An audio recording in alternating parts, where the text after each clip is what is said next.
Let's talk kingdom. He's the one you can lean on. He don't change, he stays the same. Won't find a better reason, no. So come tap in, just listen. And bring a friend, let's spread this vision.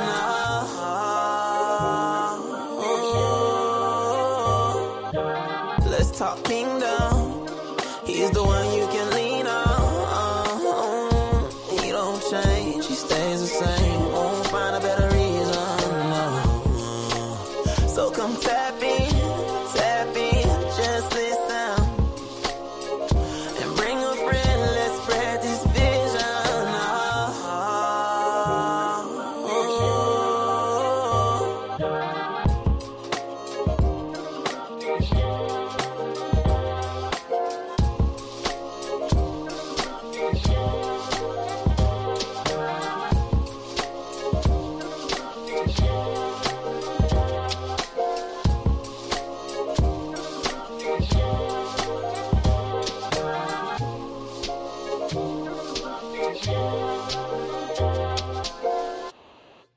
And Shabbat Shalom to each and every one of you. So glad to have you all with us on today. I'm glad to be here, honored to be here in a position and a capacity to study the writ with you, as would be a need for all of us. Well, we'd like to take opportunity to welcome you to what is, of course, the Sabbath Midrash study, where we, in fact, take the writ and we begin to explore it for the purposes of understanding how we should live because of it. And we are excited to be here, and we welcome you to our Midrash Sabbath study. Should be some fun.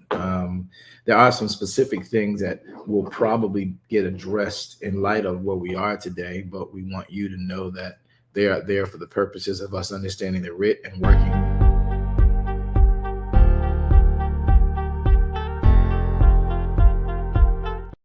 to have done. Sorry about that. That was not what we wanted done. We simply want to make sure that we are able to flow with this today. Come on, let's get into the writ today. We're going to take an opportunity to pray. I'm so glad to be with all of you, as it were, and make sure that we know what we're doing and how we're getting it done. This is yet another time of introspection. So for me, if I seem a little bit solemn, I'm not sad or anything like that. I'm just checking myself so I don't wreck myself. And sometimes you can see you in a light in one way, and then when you put your very same visual under the light of his word, you realize, like Isaiah, my righteousness is but filthy rags. And so my solemnity, or my being solemn, isn't a negative, bad thing. It is literally it's a conviction. So y'all forgive me. I usually have a very good poker face, but these last few hours of this 24-hour period of time have been very solemn for me, as well as since we started with Yom Teruah, the blowing of the shofar. So we are just days away from the most holy day of the year, Yom Kippur. And I don't know about you, but I want to be right when I get in that state. I want to be right every day. I want to be right every minute of the day. But I also want to make sure that, contrary to what a lot of religious groups would think should be, I want to comply with him. And in the compliance of his writ, we can't unread it. It takes one to check themselves. More importantly, it says afflict themselves. That's the old school way of saying fast this day. Now, that's a day to come, but in preparation for that fast, to make that fast of Yom Kippur have some sense of efficacy in the life of the believer, it would require us to consider our ways. Thus, the high holy day of Yom Teruah, the day that we celebrate rehearsing the trump of God. Because when that trump sounds, we won't have time to figure it out.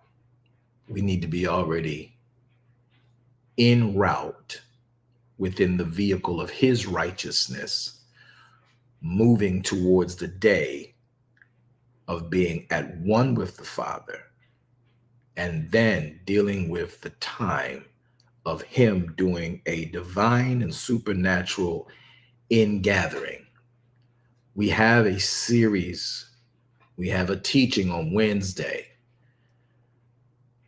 Let me just say, every teaching that I've just been going over and previewing and touching up and dealing with that will be taught for these next 5 days, you're going to want to be you're going to want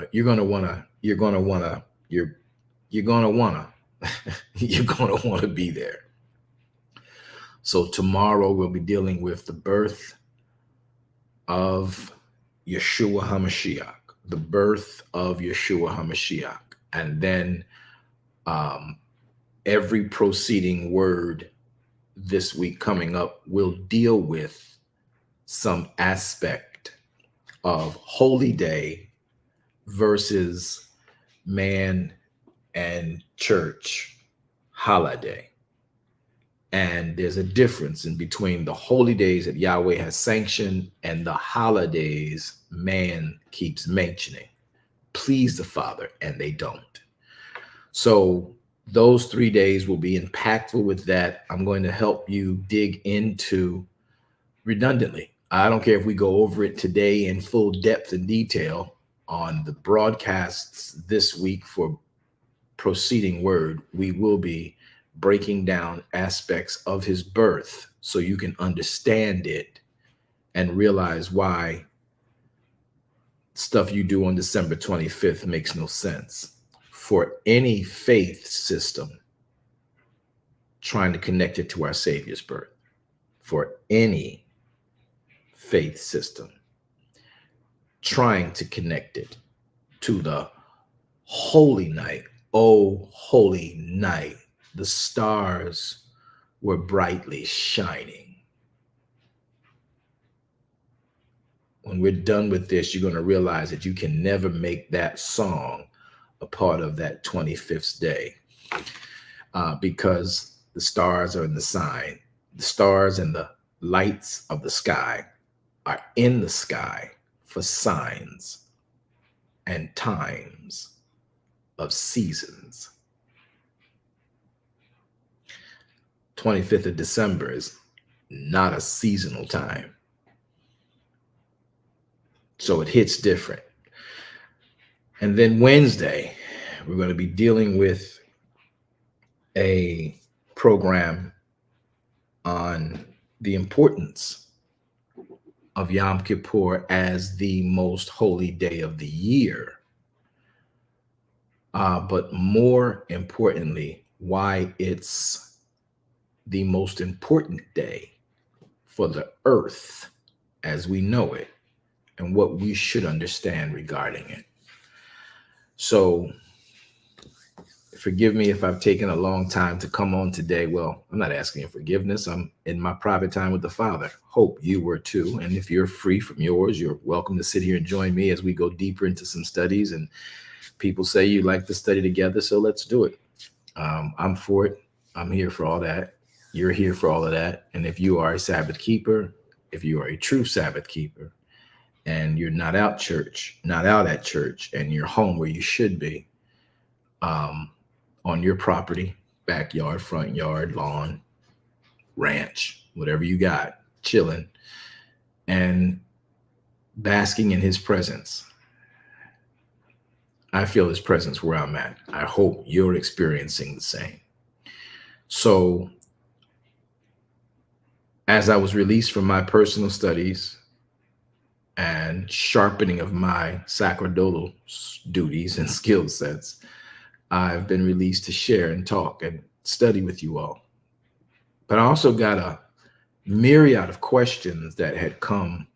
One thing I love about Sabbath is, and I'm growing more in tune with it, is that if we don't, let's just say, end up on a study, Um, our beloved Pastor Jackie, she runs a group of people that come together and study. And if I'm not on, she's on. Elder Rogers, Apostle Walker, people that I know will keep it Torah. And Minister Wanda, Pastor Jackie. I think sometimes I see Pastor Prophetess Leslie there. So there are other spaces that if I'm not on and you guys are done in your space, you can join in to a real endeavor into the Torah, not an endeavor into somebody's brand and argument and fighting and who's right and who's wrong. And so those places. So I'm enjoying the fact that if I'm still in my studies and I'm not released yet from my personal study, because I can't be good to you unless I've been where he need me to be and he can be good to me. And then I can communicate to you if that's even a voice you want to hear. But the programming is so important that once we come out of study, personally, we then can go into a platform of study with others who have like mind, dwell together in that state of unity. For instance, the amount of people who log on to our program and then log right off because we're not jumping right into screaming, hollering, squalling, jumping up and down, prophesying, prophet lying. You don't keep the attention of people long these days who don't live this life, but they want to learn about this life. So they'll pop in and don't see any activity, don't realize you don't move a lot when the presence of Elohim is in your midst. You wait on him. But we're so worried about setting atmosphere. Come on, let's set atmosphere for him. Oh, we got to set the atmosphere. Holy, holy, holy, holy, holy, holy, holy, holy, holy. And you so daggone busy. You done drove his presence away. You busy trying to set atmosphere. You busy trying to put satin sheets on a bed and not realizing that satin sheets slide you right off the bed. And you're no longer, oh, how pleasant it is for brethren to dwell together in unity. You're no longer he who dwells in the secret place shall abide under the shadow of the Almighty. And so when you have that stillness about you, because his presence is still. Watch this, watch this, watch this. David said it, and I don't think we really caught it, though we took other things from it. He made a statement. He says in Psalms 23, you all love it. You make the quote in the statement. He says, the Lord is my shepherd, I shall not want. Watch this. He makes me to lie down in green pastures. He restores my soul. He leads me beside, here it is, still waters. I learned a long time ago from being in a rural place that sheep won't drink from a rapid stream.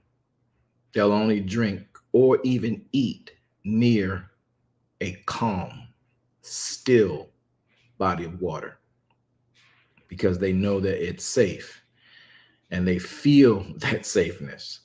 But many don't get that, and we just run with what we know and we do what we do. But when you're in the time of living this life and you've come to understand it, listen, and let me say this to some of you, because many of you might not realize that people won't rock with you, even if they are Christians, because of how you now worship. I got to deal with a matter that I really care to deal with, but people don't get your lifestyle of this faith, i.e., keeping of Sabbath, honoring and keeping of the Moed'im, because that's just not the way the world we call Christendom was trained. I would rather say programmed.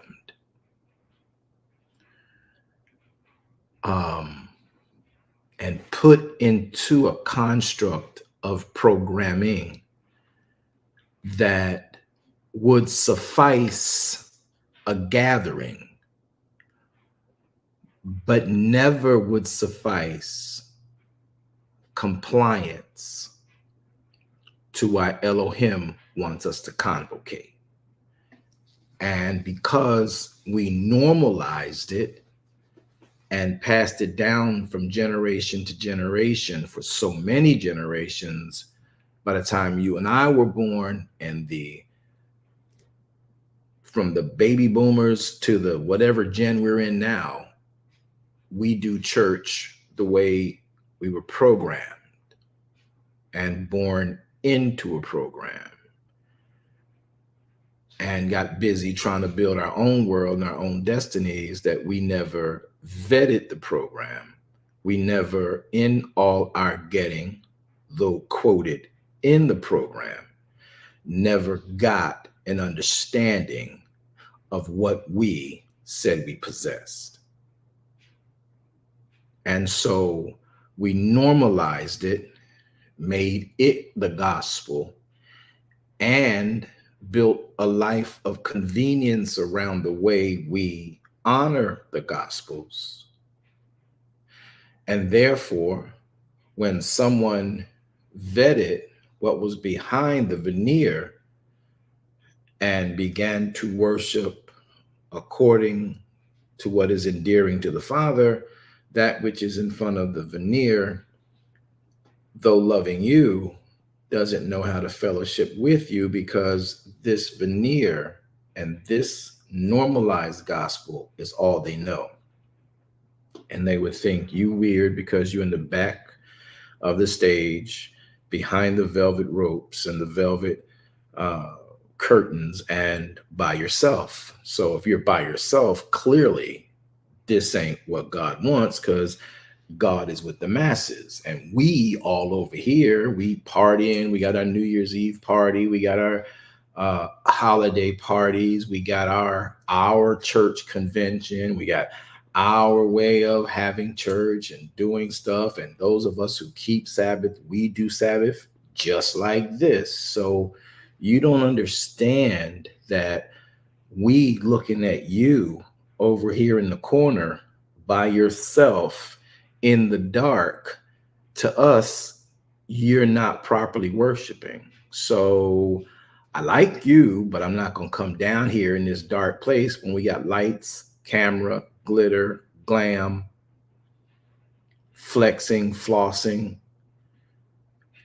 pretense, maybe a bit much, but we don't think you understand that, and we don't want to get caught in some kind of cult, because people die in dark places like this where no light is shining in as we perceive. And so you must be weird, you must be in an occult, you must be going through something mentally. So I love you, I'll be praying for you from a distance, but I'm going back to the party. And then if they say, I want to hang out with you, and then they do hang out with you, they come to your version of it, it's like, this is boring. It's why it's so dark. Why is it so quiet? Why is it so still? It's just quiet here. This is what you do. And then they start thinking of reasons to deem it an imprisonment. So you lock yourself in your room? No, you don't lock yourself in your room. You just can't leave the area that you reside and the parameters of your contract with that parcel of ground. So if you live at an apartment complex, no, you don't stay in your apartment. You have the right to roam the entire campus that your contract for lease incorporates. There's a pool area, there's a basketball area, there's a walking track, there is a whatever. You can roam that as long as you can keep your mind focused on Elohim and not engage any drama of any person. So it's easier to stay somewhere you can focus with no attention grabbing items blaring and flashing at you. And so while you are perusing the area you have a contract for, so if you live in a condo, you have again a contract with the condominium campus. So any amenities that are there, you can peruse and walk the nature path, sit in the prayer gardens, the tranquil places, walk past, where people may be barbecuing, but you keeping your mind on Elohim, watching the world go by and filtering what you're seeing of the world, filtering it by what the word is saying. Greatest way to get revealed. But then again, people think because you're behind the curtain, you're in the dark, and it's so still and so quiet, you're in prison because you can't leave your home. So if you have a house, you have a deed, you have the right to roam your entire property line. You built a bungee thing in the backyard. If you built a trampoline in the backyard, a swing set, you got your own serenity garden somewhere, you roam your entire property line, but you don't leave that place on the Sabbath. So when you have been taught that on Sabbath you go to church and you run down to the corner church or the church that's supposed to be alive and supposed to be worth the drive, then by the time you get there, you are going to be in church amusement park. And that is what we've known. That's the gospel we've normalized, which is, if properly read, an inaccurate presentation of the will or the commandment of the Father. So in Exodus chapter number 16, it's very clear and very understanding that the man does not, the woman does not, the child does not, the grandma does not, no one leaves their property on that day. You don't work on that day. You don't let work come in on that day. You don't have, unless it's an emergency, you don't have the electric worked on. You don't have the plumbing worked on. You don't have the shingles put on. If there is a contractor that's working on your house, your job, my job is to let that contractor know you can work all day, any day, except Friday at sundown till Saturday at sundown. So you can't do work on my property during those 24 hours. They may get upset, but it's up to them to choose that at the beginning of the contract before you sign the work and sign over a check. So at end of day, we've been normalized that Sabbath is something that is not as mainstream, but there is a notification within mainstream that a group of Christians do believe it that way, and they do it still the same way we do Christian church. And so that group is that's a thumbnail. That's an earmarked people. But then you got those of us who follow that same Sabbath, but make sure you understand that Matthew, that Luke, more importantly, that Genesis and Exodus tell you exactly how to keep Sabbath and the different types of Sabbaths. Leviticus gives the protocols. But at the end of the day, the normalcy of our generation and our time, having been so steeped in that consistent imagery, when those who've actually studied and looked at it and in all of our getting got understanding, studied to show ourselves approved unto God, not the bishop, not the apostle, not the prophet, not the evangelist, not the missionary, not the praise team, not the denomination, but studied to show ourselves approved to Elohim by a word he left us, clearly read that you don't leave your property on the seventh day. So when someone who might like you outside of your faith system get to want to hang out with you because, yo, man, I like the way you feel, you flow, we think alike and all that, But then it's like, well, I go to church too. I love God too. Yeah, cool, right. And we gonna go over here. It's like, man, wonderful, cool. But I gotta keep Sabbath. Well, looking on Saturday, we going to a conference with our church. I'm like, I can't go, bro. Huh? Yeah, no, I keep Sabbath. Well, I mean, you just church, right? Because I'm a Sabbath keeper too. I go on Sunday, but on Saturday we gonna have a conference at our church, bro. I don't do it. We don't. I won't be able to attend.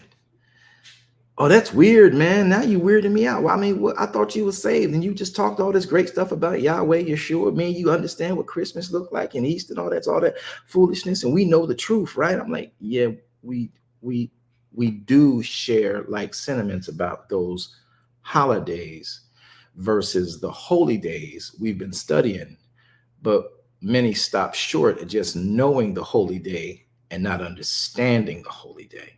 And so, with all due respect, I honor you. I'm grateful. I can't attend your conference. They won't let it go, not me. I'm going to go do it. It's better for me to obey Elohim than man's version of normalized gospel interpretation. And so now you can't really ever really be free with that person. Or if they want to, it's like, well, why is it? All right, I'm going to go with you and do Sabbath with you. No problem. All right, so where are we going? No, you're going to stay home. You stay home. You do Sabbath with me. You stay in your dwelling. Technology affords us the ability to study together.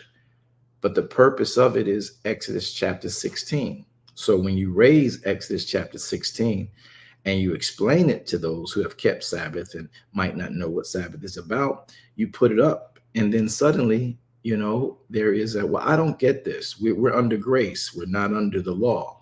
And then you explain that. Again, the conversation gets goofy. People start to shy away to you. But let's just look at what Exodus 16 says about how you keep Sabbath. Watch this. And I want y'all to hear this. And I want to hear comments about this because it's extremely important. All right. Here's what he says. And they took their journey from Elim. And all the congregation of the children of Israel came unto the wilderness of Sin, which is between Elim and Sinai, on the 15th day of the second month after they departed the land of Egypt. The whole congregation of the children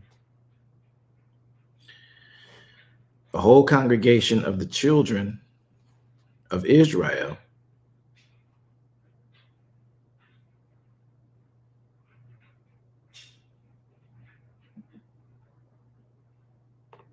Sorry, Clubhouse. I did not put on Do Not Disturb. Clubhouse, can you hear me? Yes, sir. Yes. Thanks, guys. All right, so back to the passage. Exodus chapter 16, verse number 2. The whole congregation of the children of Israel murmured against Moshe and against Aaron in the wilderness. Now, they said, would that Elohim, we would that he had killed us by the hand of Yahweh while we were in the land of Egypt, when we were sitting next to flesh pots, meaning meat, food we could eat, stew. And when we did eat bread, which we could get because we had land to sow grain and barley and make bread.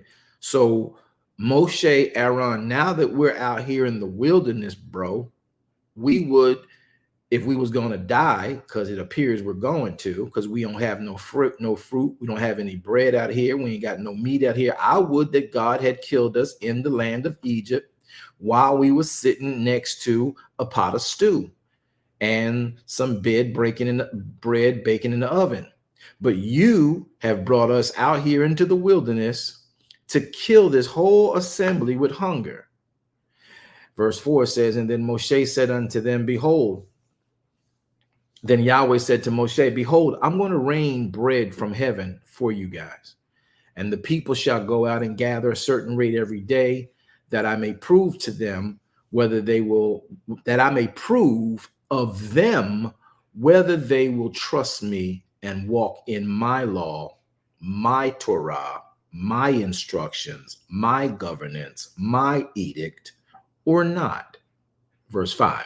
And it shall come to pass that on the 6th day they shall prepare that which they bring in, and it shall be twice as much on the 6th day as they would gather on a single day. Verse 6. And Moshe and Aaron said unto all the children of Israel, listen, y'all, listen. At even, you're going to know that Yahweh brought you out of the land of Egypt, because you clowns thought me and Aaron brought y'all out. Even though he split the Red Sea, even though he made Pharaoh look stupid, you clowns, now you ain't got no food and ain't got no bread. You think me and Aaron brought y'all out here, and you would that God had killed y'all back in the other land before me and Aaron drug y'all from your flesh pots. You know what? But tonight is your night, bro. Verse 6. Moshe and Aaron said to the children of Israel, at even, then you shall know that Yahweh hath brought you out of the land of Egypt. Verse 7. And in the morning, then they shall see the glory of Yahweh, for that he hears your murmurings against Yahweh. And what are we that you actually murmur against us? Verse 8. Moshe said, this shall be when Yahweh shall give you in the evening, he's going to give you flesh to eat, because that's what you're complaining about. In the morning bread, he's going to give you that too, till you're full. For that Yahweh heard your murmurings, which you murmured against him. And again, what are we? Your murmurings are not against us. Your murmurings are against Yahweh. He brought you out of the mire and the clay, not us. Verse 9. Moshe then spake unto Aaron, saying unto all the congregation of the children of Israel, come near before Yahweh, for he heard y'all. Verse 10. It came to pass, Aaron spake unto the whole congregation. They looked toward the wilderness. Behold, the glory of Yahweh appeared in the cloud. Moshe spake unto Moshe, Yahweh spake unto Moshe, verse 12, I have heard the murmurings of the children. Speak unto them, saying that at even you shall eat flesh, and in the morning you're going to be filled with bread, and you shall know that I am Yahweh, your Elohim. Verse 13, it came to pass that at even the quails came up and covered the camp, and in the morning there was dew that lay around about the host. And when the dew that was gone up, behold, upon the face of the wilderness, there were laying small round things as small as a hoarfrost on the ground. When the children of Israel saw the hoarfrost, they said one to another, it's manna, for they did not know what it was. Moshe said unto them, this is the bread which Yahweh is giving for you to eat now. This is the thing which Yahweh hath commanded. So this bread you see, do it this way. Gather of it every man according to his eating. So you're going to gather 1 omer for every man according to the number of persons in your tent. Take ye therefore every man for them that which are in your tent. And the children of Israel did so. They gathered, some gathered more, some gathered less. And when they did meet it with an omer, he that gathered much had much over, had nothing over, and he that gathered little had no lack. So they gathered every man according to his eating. Verse 19. And Moshe said, let no man leave of it till the morning. Verse 19 again. Let no man have leftovers from what you gathered today. Don't eat it in the morning. Don't eat the leftovers in the morning. Okay, verse 20. Notwithstanding, they hearkened not unto Moshe, but some of them had leftovers in the morning, and it bred worms, and it stank. And Moshe was very upset with them. And they gathered it every morning, and every man according to his eating. And when the sun waxed hot, it would melt away. Verse 22. It came to pass that on the day 6, they gathered twice as much bread, 2 omers for 1 man. This is on day 6. And all the rulers of the congregation came and told Moshe, verse 23, He said unto them, this is that which Yahweh had told y'all about. Remember? So tomorrow is the day of rest. It is the holy Sabbath unto Yahweh. So Yahweh says, bake that which you will bake today, seethe that which you will seethe today, and that which remains over from today, you can lay this up to be kept until the morning. This day is different. They laid it up until the morning, just like Moshe had told them, and it did not stink this time. Neither were worms in it this time. Verse 25, Moshe said, eat that today, for today is your Sabbath unto Yahweh. It is a day you're not going to find this stuff out in the field. So 6 days you shall gather it. But on the 7th day, which is the Shabbat, in it you're not going to find any in the field. Verse 27, and it came to pass that there went out some of the people on the 7th day to gather some, and they found none. The man just told him yesterday, all you did was go to sleep and woke up and forgot what was said yesterday and still went out to gather food. Ridiculous. Verse 28, and Yahweh said unto Moshe, how long do you people refuse to keep my commandments and my laws? Verse 29, see, for that Yahweh hath given you the Shabbat. Therefore, he's given you on day 6 bread enough for 2 days. Abide ye every man in his place. You ain't gonna find bread out there on the streets. No reason to go out there and labor on day 7. Don't go out there. Abide every man in his place. Let no man go out of his place on day 7. So the people rested on the 7th day. Now, I read a lot of that into context, a lot of that content for you to put it in context, this real issue that is pretty clear. And I'll give it to you one more time. If you look at what he says in verse number 27, it came to pass that some people went out on the 7th day to gather what they had been gathering all week, but they didn't find any on the 7th day. Look at verse number 28.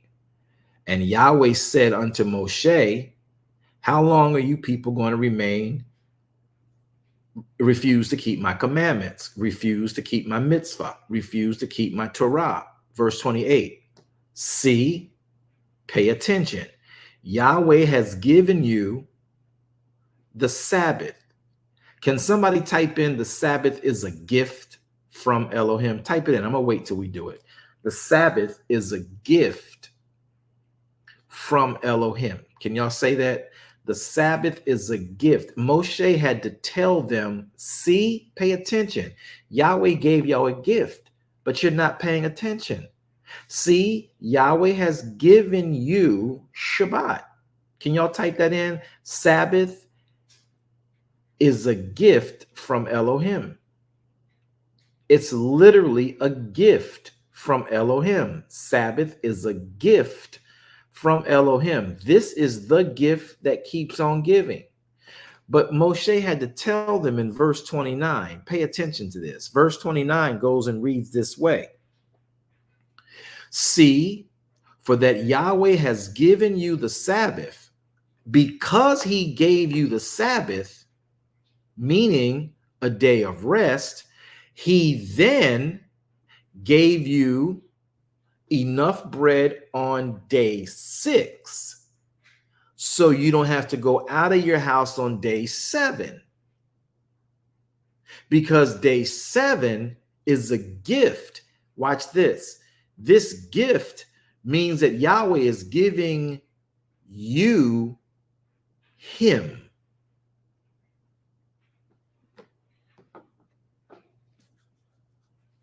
This gift is Yahweh is giving you. He's coming into your home, and he just needs you and your home to be prepared to receive him and all the shalom he brings. Baby, sir, brother, sister, ma'am, child, listen, the Sabbath, if I can be hip, if I can be down, if I can be modern with these young folk, that Sabbath is a whole bag. You want to get the bag, you need to get somewhere and sit down in the Sabbath, because the Sabbath day of rest is a gift to the human. So much so that Yahweh says, I don't want you occupied on that day. So I'm going to give you on a regular working day enough bread so that you can make food for the gift day, so you don't have to waste time cooking, and you and I can spend more time together. And until you look at what the instructions are saying, you can't appreciate what Yahweh was doing. He is telling you, if you look at the writ, I didn't make this up. You're in Shemot chapter number 16. We're in verse number 29. See, Yahweh gave you the Sabbath, Israel.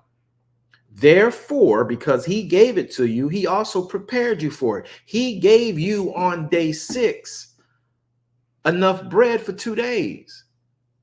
So here's the deal. Every man abide in his place. Let no man go out of his place on the 7th day. Y'all didn't read that, did y'all? I just lost 7 people, just dropped off the program.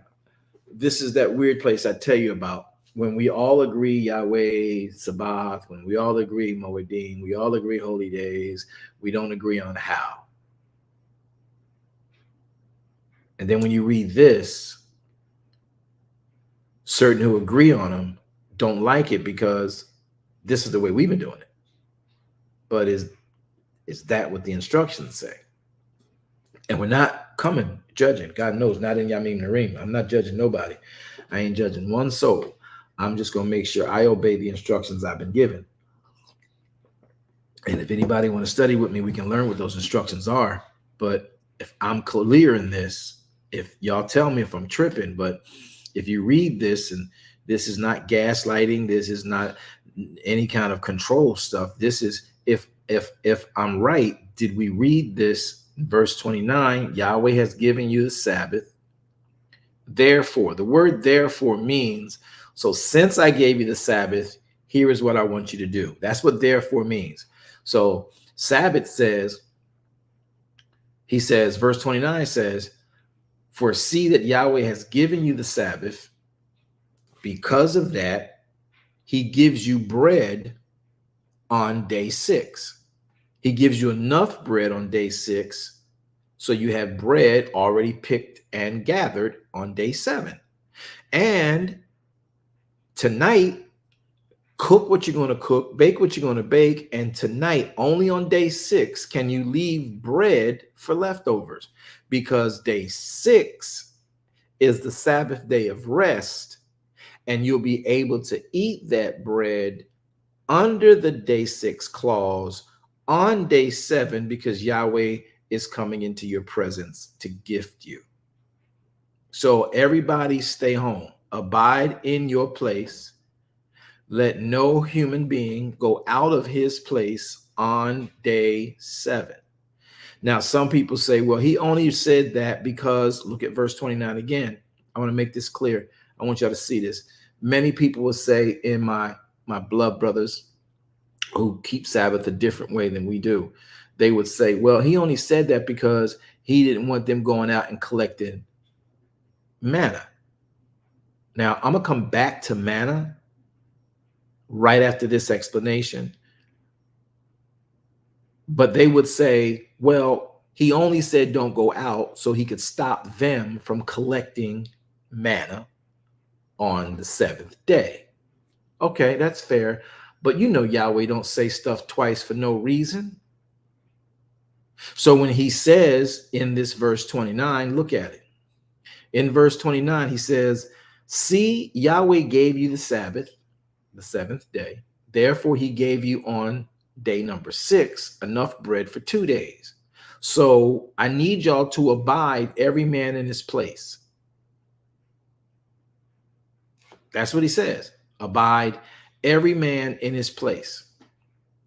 Then he says, let no man go out of his place on the 7th day. So if he's telling you to abide in your place and then doubles back and says, don't go out of your place, there's a reason he said, don't go out of your place. He said, abide, rest. That's what the word abide means. It is a derivative of rest. So when he says abide, and if we can pull it up just so you can catch it, he says abide. Look at the word. I'm going to put it on the screen for y'all. The word abide in verse number 29 is the Hebrew word H3427. It's the word yashab. Now the word yashab means to sit down.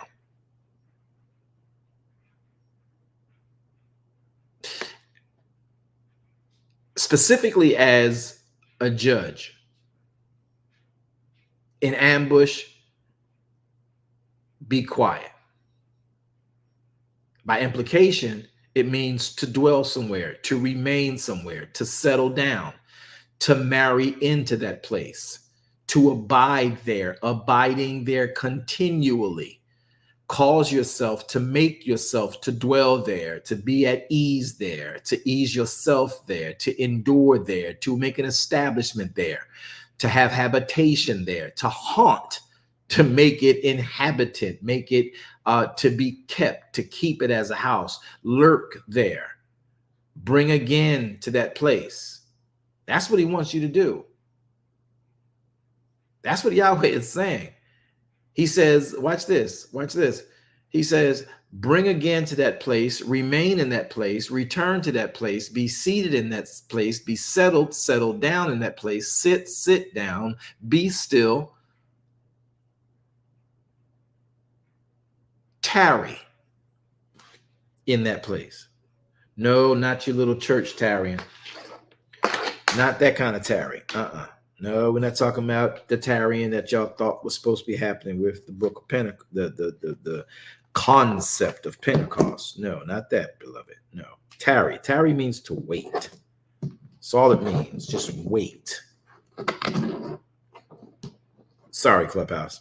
My battery needs charging.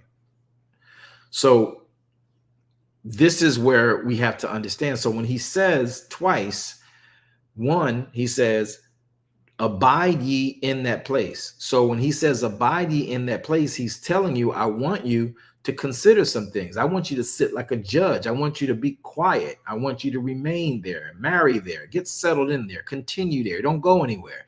And that is because it's a gift. Then he says, let no man go out of his place on the 7th day. So when he says, let no man go out, it's got nothing to do with abiding. Though abiding has to do with not going out, because what are you doing when you don't go out? You're abiding. And what are you doing when you abide? You are doing all of these that are right here on your right side. You're staying there. You're sitting down.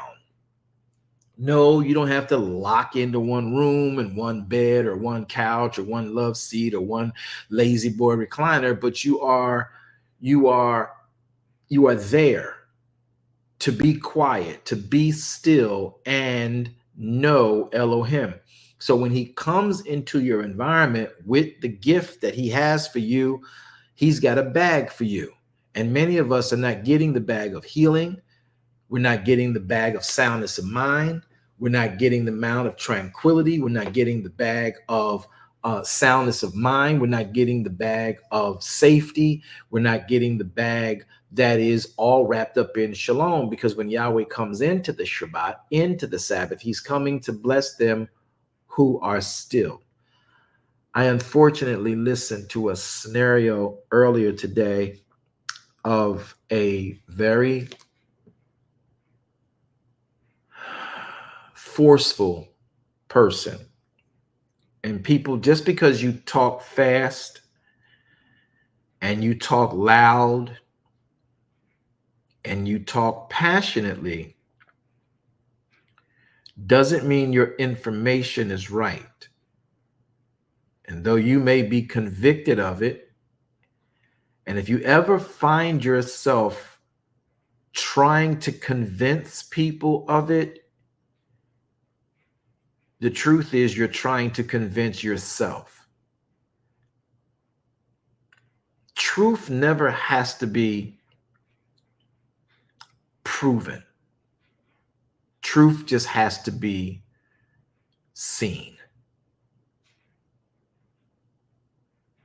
When truth shows up,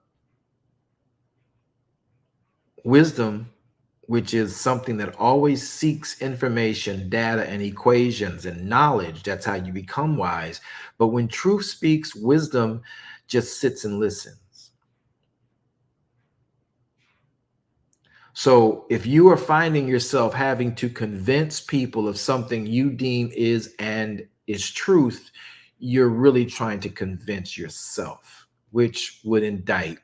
We don't know what we're talking about. We're hoping to make this a normal conversation, and thereby it can become gospel to us, though until we can get enough amens to make it appear that makes sense, logical. Truth doesn't require logic, but logic is fully engaged in truth.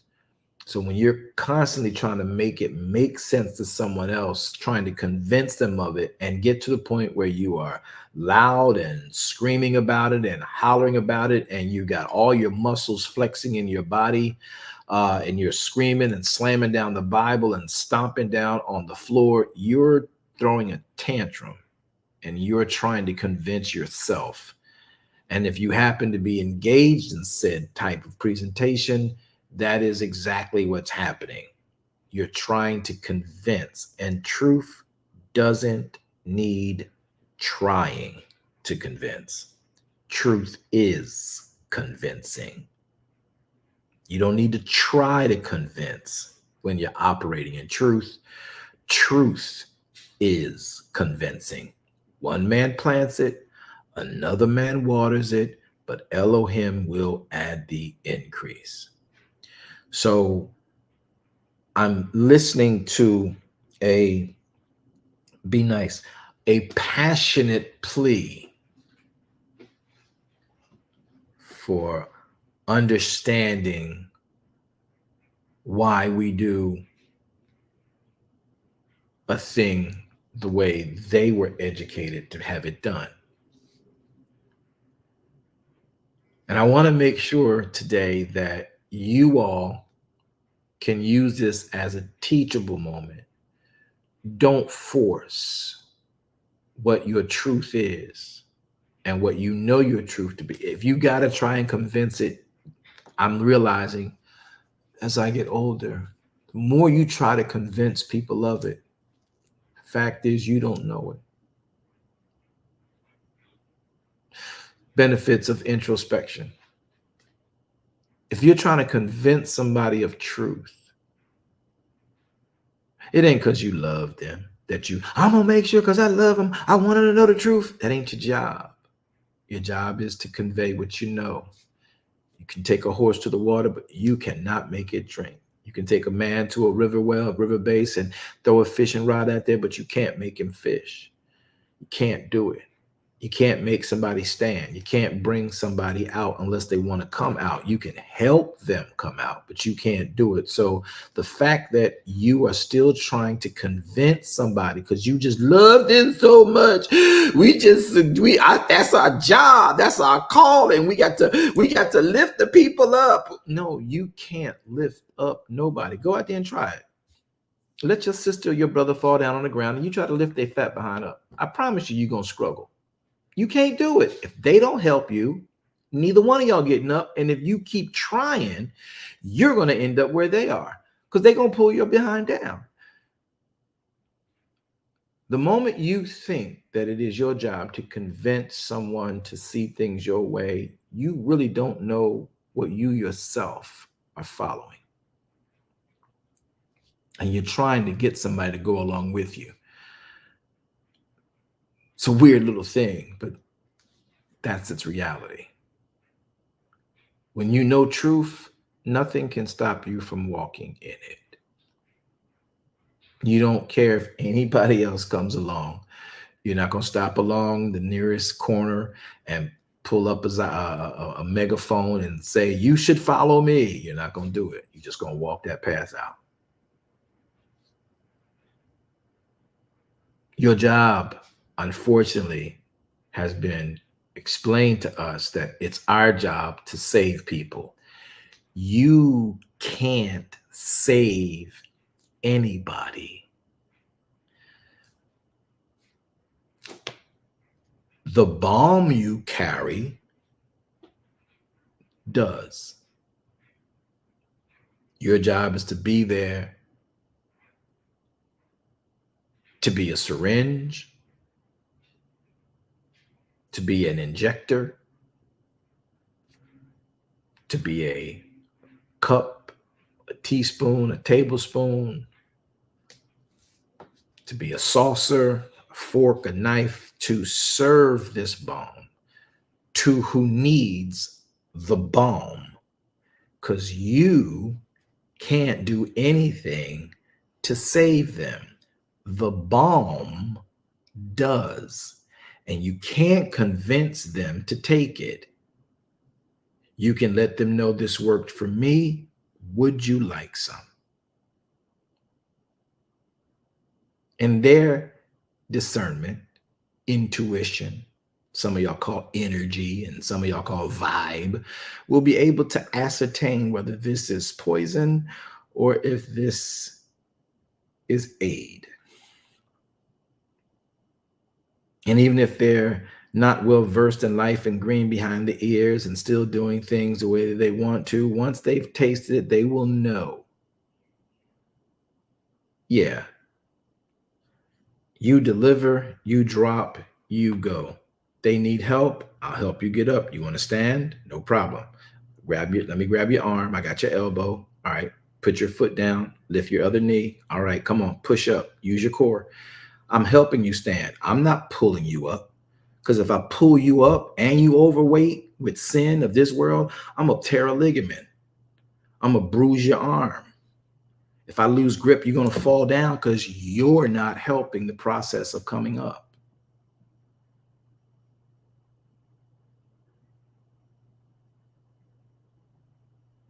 So we've been taught that it's our job to save people, and it's not. Our job is to live that life. When you know truth, you don't need to convince 1 million people to follow you. You don't need to have a class to tell people under false pretenses truth. Because some people tell truth to make themselves important because they're really seeking to be important. And they're just using the commodity of truth they partially or could well know to advance themselves. When truth doesn't advance one person, truth advances the commonwealth, everybody at the same time. No big I's, no little U's.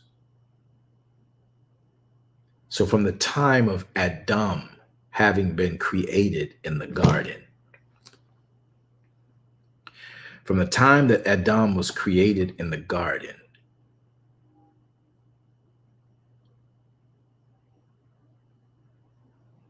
until his fall, do you all understand that Elohim never set a hierarchy? I want y'all to hear this. When Adam, the first human being, was created in the Garden of Eden by the word Adonai of Elohim, Adonai, male and female, created he them. Functions and capabilities and responsibilities and synchronization were within the human, the humed man. Masculinity and femininity were incorporated in the one man. No one was in charge. The man followed the instructions of the creator. Masculinity was not over femininity. Femininity was not over masculinity. Y'all gonna let this sink in today? Watch. Now, man had the high road because he had the responsibility for having outlook and sight and vision. But the woman, the femininity, had the core. She was responsible for balance, agility, prosperity. You don't have prosperity with just a vision. You've got to have a core. So, though they had responsibilities, one was not over the other, save for proximity, because the masculinity is at the top of the head. It plays the antenna to the voice of God. And then its job is to bring that which it receives as an extension and antenna, and then push that down into the core, which supports everything and makes sure we move right and correlates all movements with the entire body. The hand moves one way, the foot moves this way, the hip joint this way, the flexor moves that way, the eyes, all of that is based on core and a correlation with vision. Now you wrap that around neurology and you have a communication that goes on between that man. There is not one thing bigger than the other thing in the body. Yahweh never made hierarchy until man fell. Then he said to the woman and the man, okay, little lady, you can do what you want to do. You got your own body now, but my design and my will is that the man, the masculinity, because of how I created him, rule over you. Now, doesn't mean beat you and all that mess. It just means that's my will, that he be who I come through to talk with you all. And you be there like you are always with him when I'm talking to him. And this way, y'all don't have the problem you just had. Whereas when I spoke to the head in the ears, he never communicated that down to you. So by the time you were taken out of man to have your own pulchritude, have your own head, ears, eyes, and nose, you were not given the instruction, don't eat the fruit. You heard about the instructions that we should not eat it. But if he would have ever told you before I removed you not to eat the truth, you would not to eat it. Just don't eat it. Touching it was no issue. And evil knew that communication never happened. So by the time it approached you, not him, you found yourself in this boat. Now you don't trust this man because he didn't tell you what you needed to know. And how can you follow somebody who ain't going to tell you what I need to know to survive and put us all in this trouble and brought demise to our home? So I don't trust you. I'm going to do this my way, bro. And Yahweh is like, before you start thinking that way, understand my will. Because I made you. My will is that man will still rule over you for the sake of hearing what I am saying to do by vision. You are still resource. Nothing can replace you.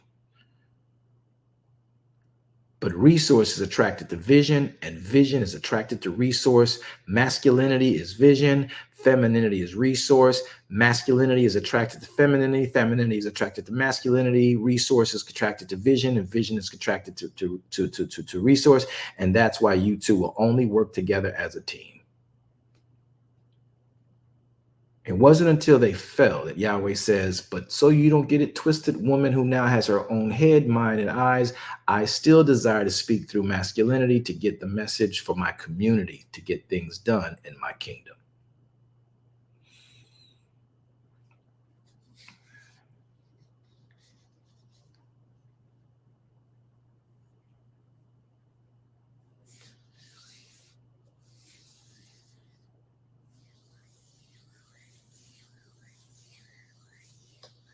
Amen.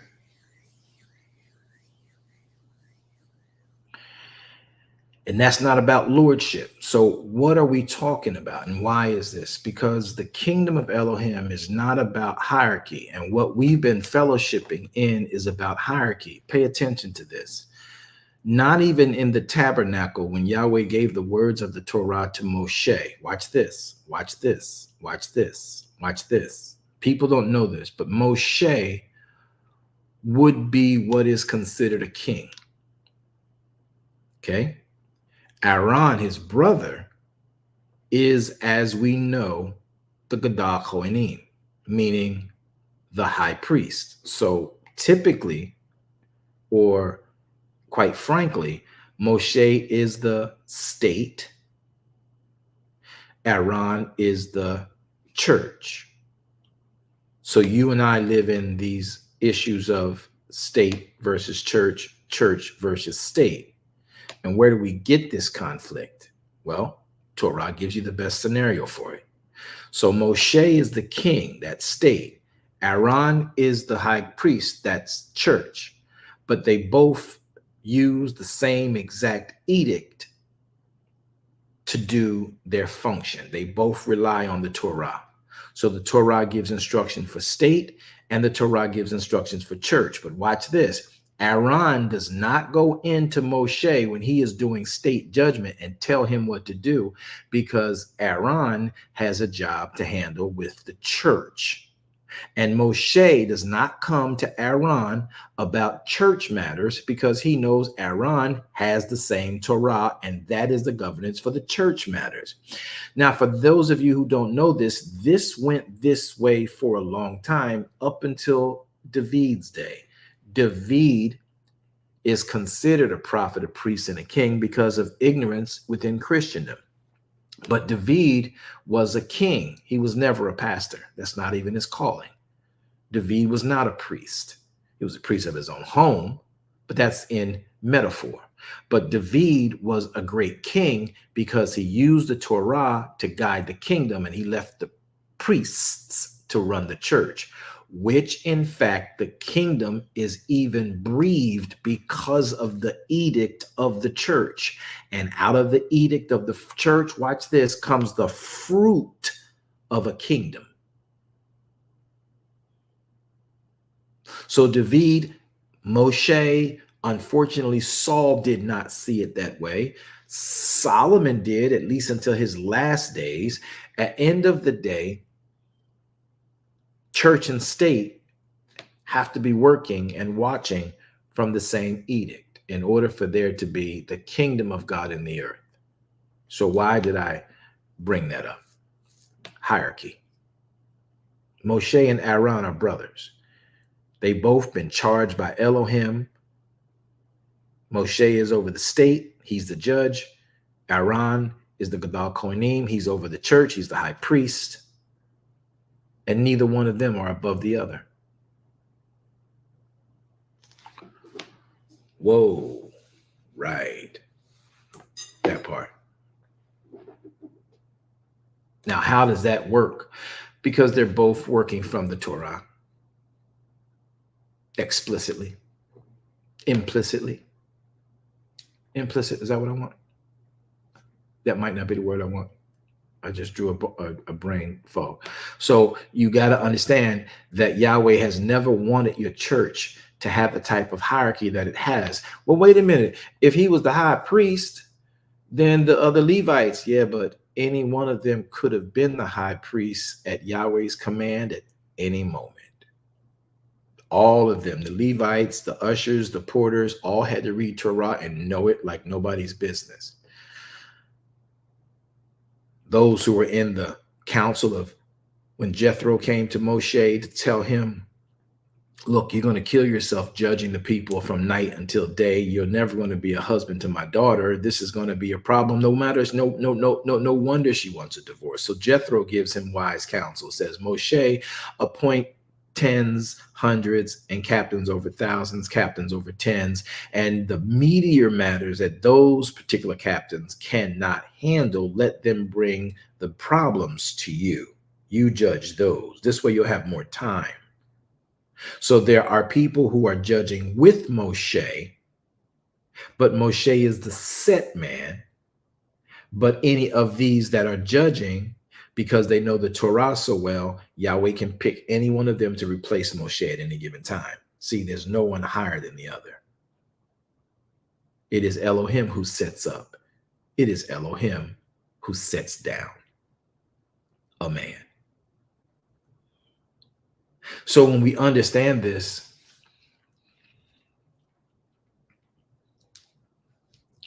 purpose for honoring Shabbat and knowing what the ideas of Shabbat are about become a greater desire for the believer. We then follow towards what do we do in Sabbath. So watch closely. I'm going to come back to manna in a second. Did you guys learn something? Because I only see the Amen corner talking and chatting in the box. And if so, I'm going to go ahead and get this and then I'm going to get off. I learned something. I learned something. But yes, I learned something. Yahweh be praised. So I'm looking here at 29. So for people who will say, you know, look, man, Jones, I like you a lot. You good people. But we ain't never did worship like that. And that's weird to us, that y'all be, you don't go to church on Sabbath but you do go to church on Sunday. Yeah, we do. But ain't that Sabbath? No, Sunday is not Sabbath. Sabbath is Friday on the Gregorian calendar at sundown until Saturday on the Gregorian calendar at sundown. So Friday at sundown till Saturday at sundown. That is Sabbath. That's a 24-hour window that Yahweh comes into the earth to be with them that he loves and they love him and are seeking him. Come unto me in the Sabbath, all ye that labor and are heavy laden, and I will give you shalom.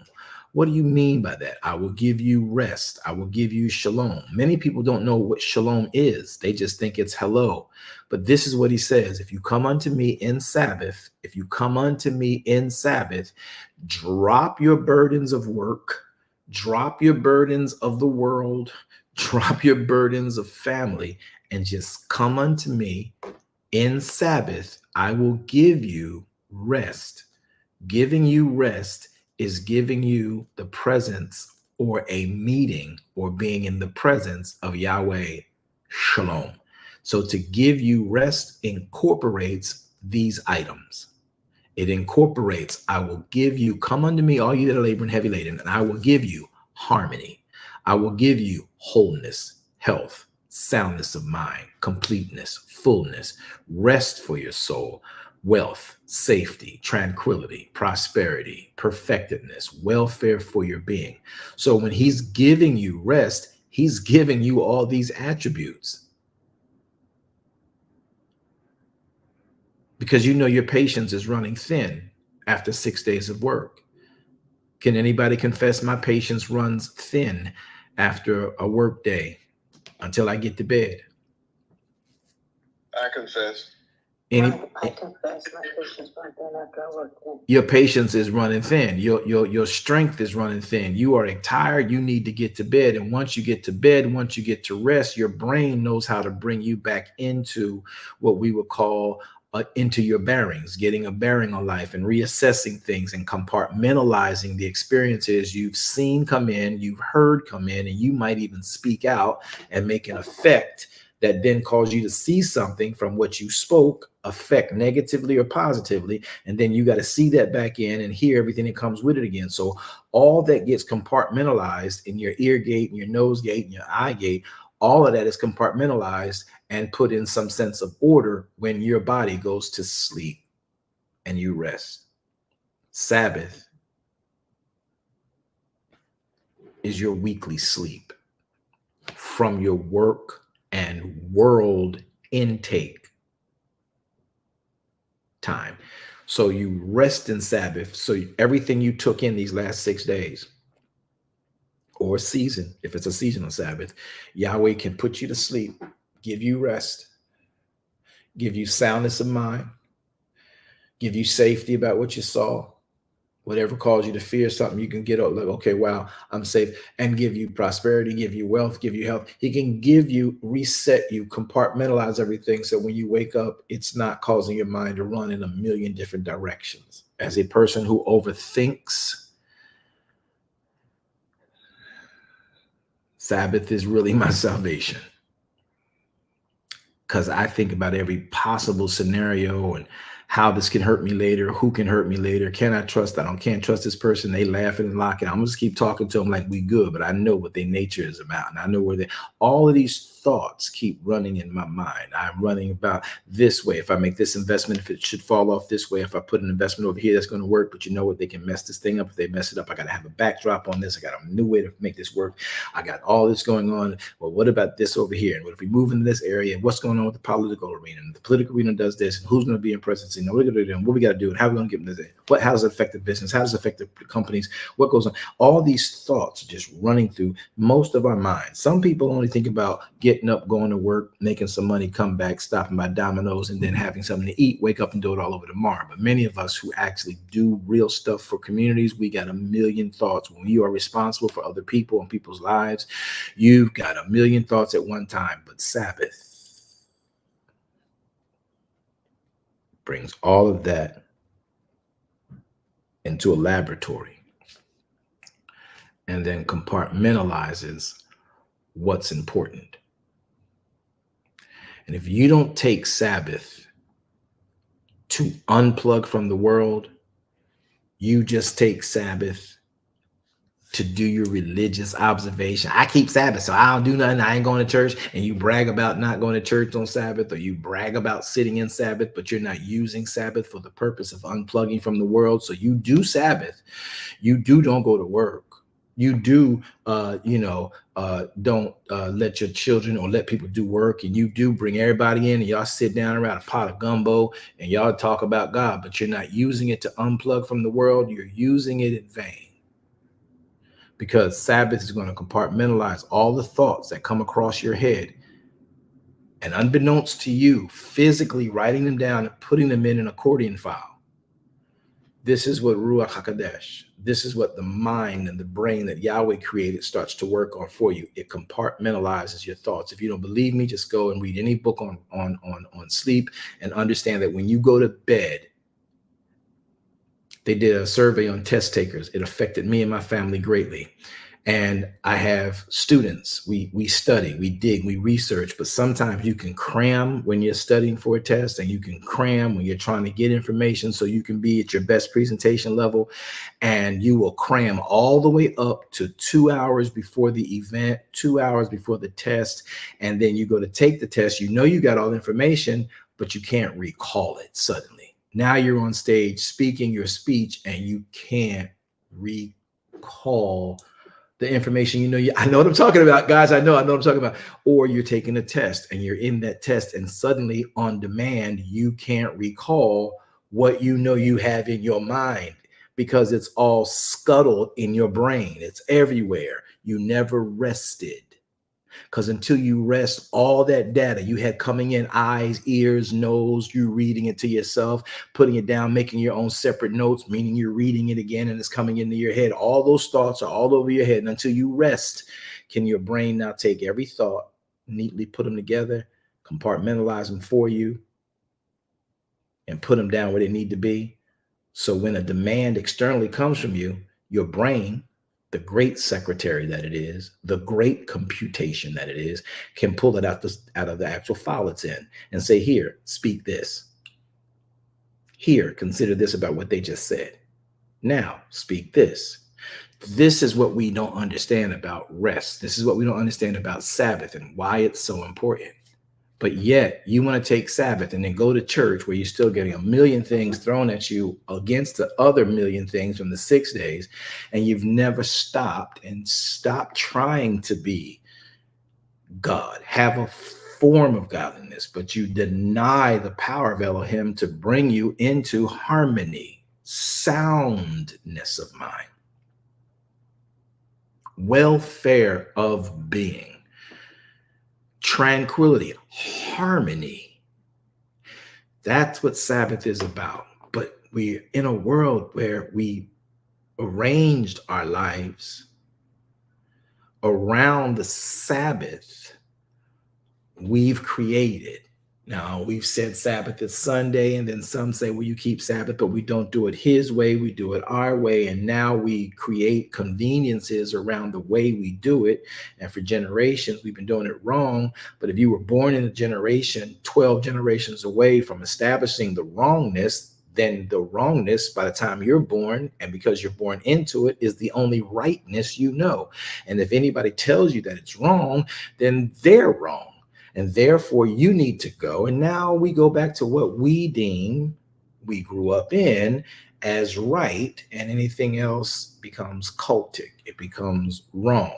It becomes a problem, and we should stay away from that. So the point of me making that statement about the Sabbath is that it is designed to help you keep your mind.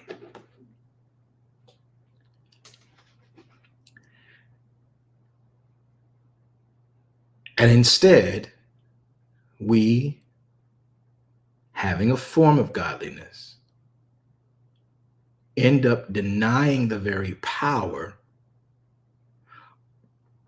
of the God we serve by never complying with the instructions he's given.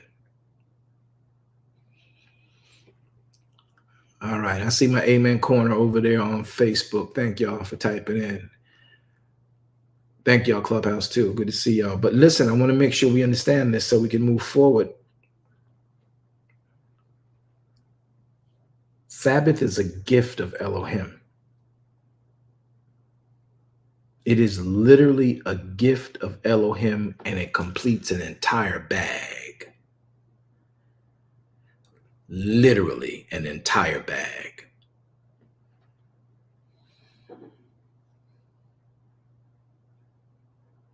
That's why he says, come unto me, and I'm going to give you Shabbat. That's what the word rest means. Come to me, I'm going to give you rest. And we thought, the image that Christendom put forward was the shepherd, beckoning to the lamb, and the lamb coming and just sitting in his lap, and I'll give you rest, and takes the burden off the lamb's back. Well, there is no burden on the lamb's back. A ram, maybe. A bullock, maybe. A colt, maybe. But the point is, the day of Sabbath is designed to help us rethink everything. Not rethink it in a scattered kind of way, but let the creator of life, language, humanity, the world, compartmentalize for us. And that's where wisdoms meet truth. And you become a sound mind individual.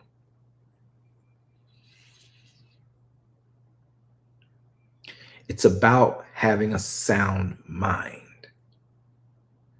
And if we don't rest, we can't. And you've always heard me harp on Sabbath or rest in the medical healing process.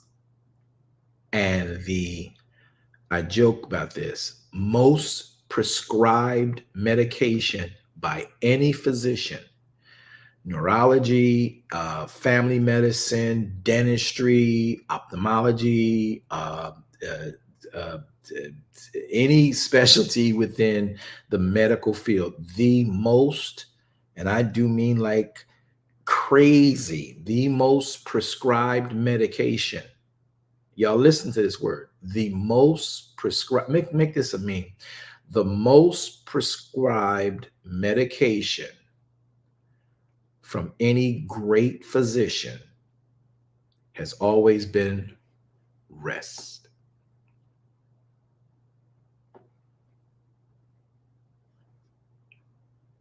The ancillary prescription, the penicillin, the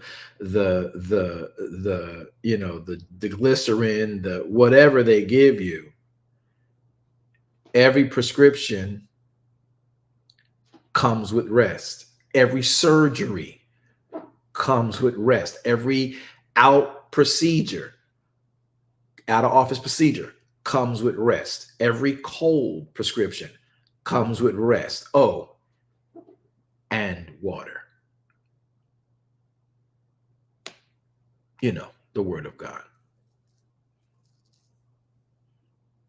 The highest prescribed medication for humanity has always been rest from day one. The first thing that Yahweh did when he made man, he prescribed Sabbath. Luke tells you, Mark tells you, Sabbath, man was not made for Sabbath, but Sabbath was made for the man. That's a prescription.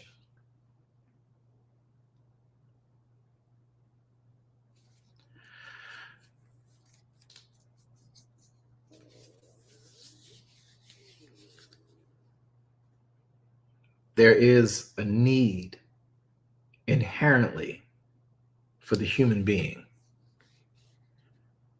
in its rest.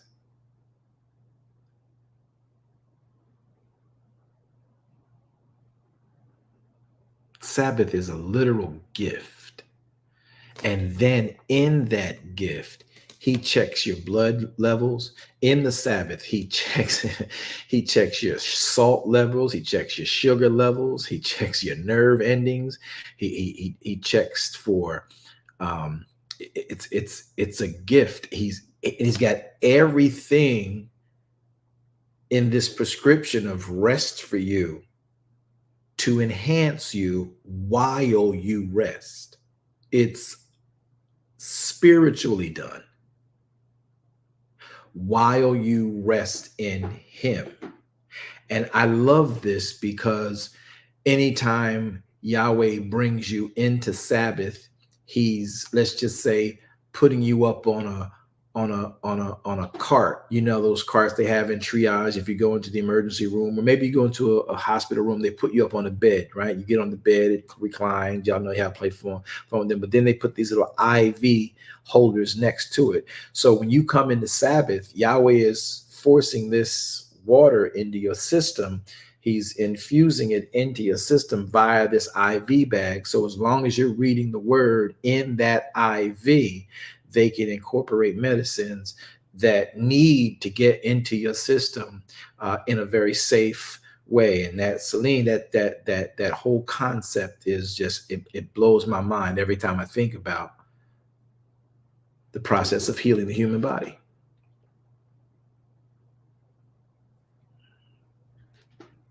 So when people don't understand why you take Sabbath and you rest the way you do, they're like, look, we got weddings, we got funerals, we got picnics, we got parties, we got basketball games, football games, soccer games, volleyball games. And the way our Christian world has been set up, it's been set up that you rest on Sunday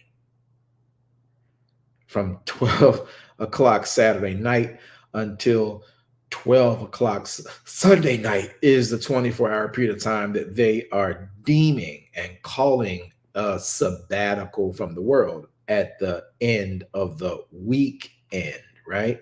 And it's not. So, you're trying to rest in a day that isn't the doctor's scheduled surgery. So if you come to the hospital, on the day after the doctor set up the appointment, the doctor ain't going to be there to do the surgery or the procedure. You can settle with a nurse if you want to, but I prefer to have the physician.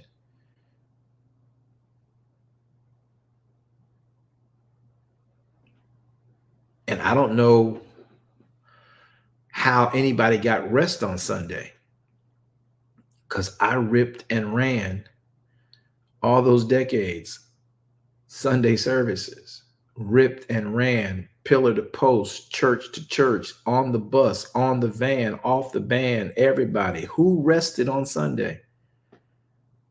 Shoot, who rests on the actual Sabbath day, but in that organization, they tell you to come to church on the Sabbath day, and that Sabbath day not being a Moed'im? Who rests in an SDA service? No disrespect to my brothers and sisters. I love y'all. I'm just putting this out there because that's the structure that I got identified behind JWs as opposed to Messianic and Jewish. But who rests in a Jewish Sabbath? Who rests in a Messianic Jewish Sabbath? Who rests on Sabbath in, you know what I'm saying? The only rest that they do are the actual tenets that state no work, no one come to work, don't do servile work. But we fail to realize if the priest is preaching, if the choir is singing, if the usher is ushering, if the valet is valeting, if the auxiliary is doing its auxiliary on that day, it's serving the people that are there. The only time in a temple, tabernacle, church setting that is acceptable is the Moed'im, when the priests are designed to serve the people, because it's the Moed'im, it's Yahweh's feast, but that feast is for the people that love him to come in and let him and his host serve them. That's only on a Moed'im. There's only 9 days in a year that type service happens and is associated to a Shabbat. It's a high holy Shabbat. It's a Moed'im.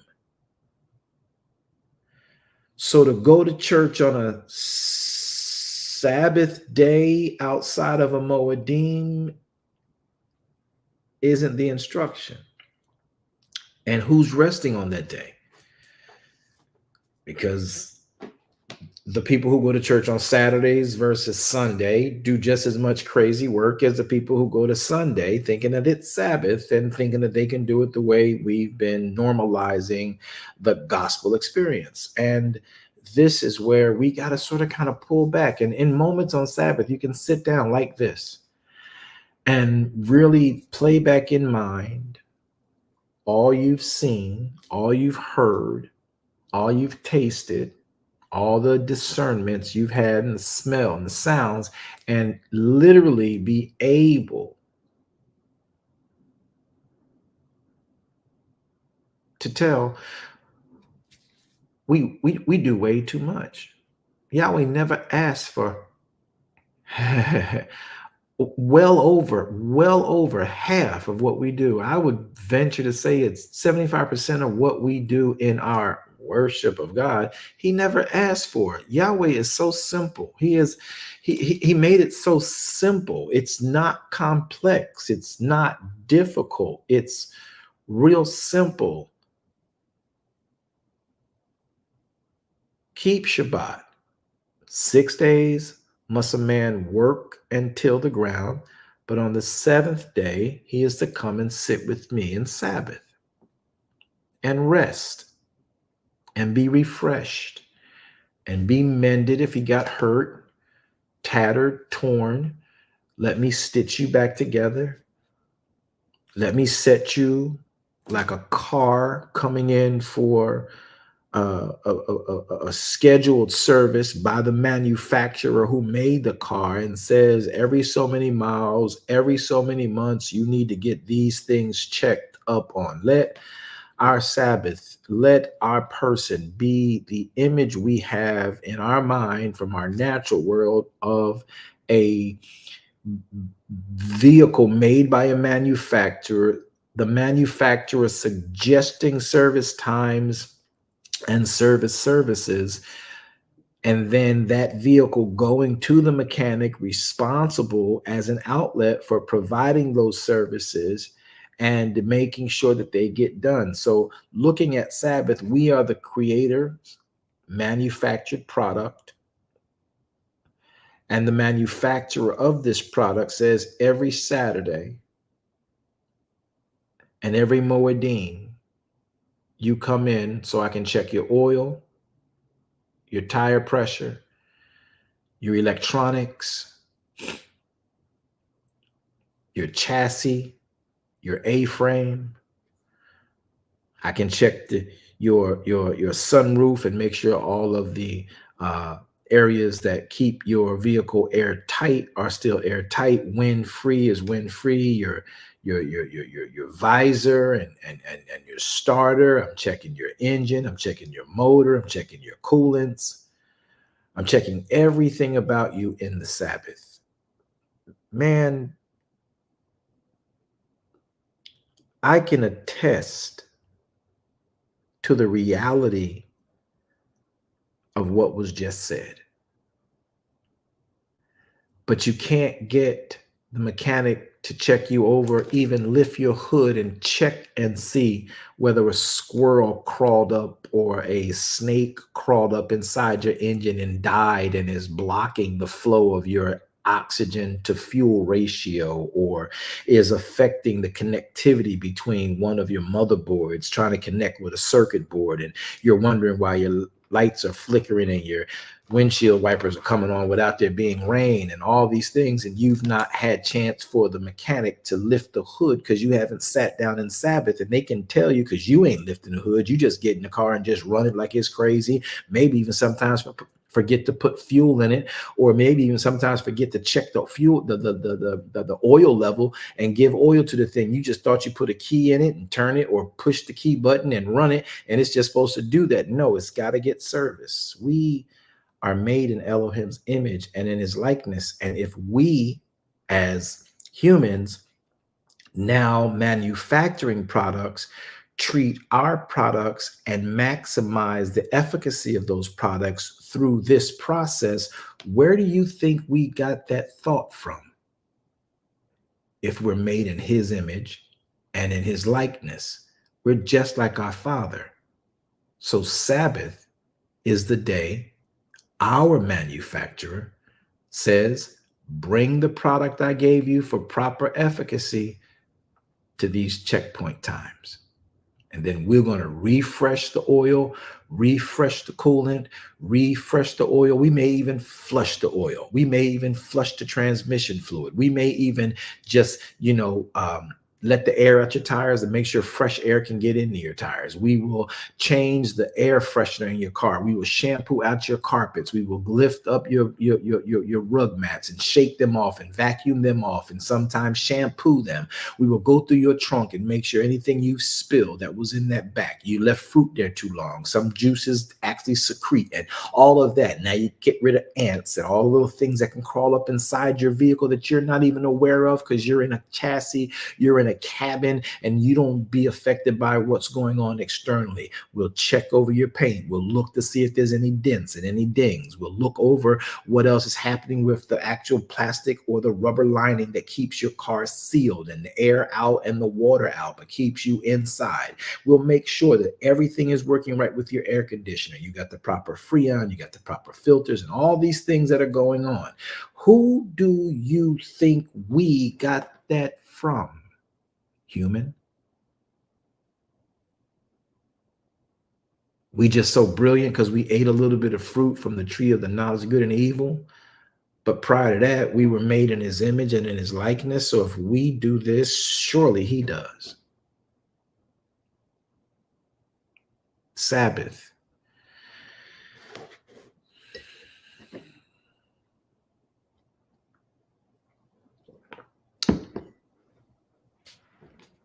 Yahweh can't check the tire pressure if you're still moving on the road. Thank Elohim. Technology for us says put a monitor on that so that they can at least have it flash on the thing. If the pressure in the tire goes low, then that'll force them to come and pull into the shop and let us put air in the tire. Did y'all know that they had to actually, because people were catching so many flats, this is a true story, they were catching so many flats that they actually incorporated technology for the average end user of a vehicle purchase. They now put monitors on the tires so you would know whether your tires are lower than they are prescribed to be. And that would force you to come into the shop to make sure you can maximize your tire's potential.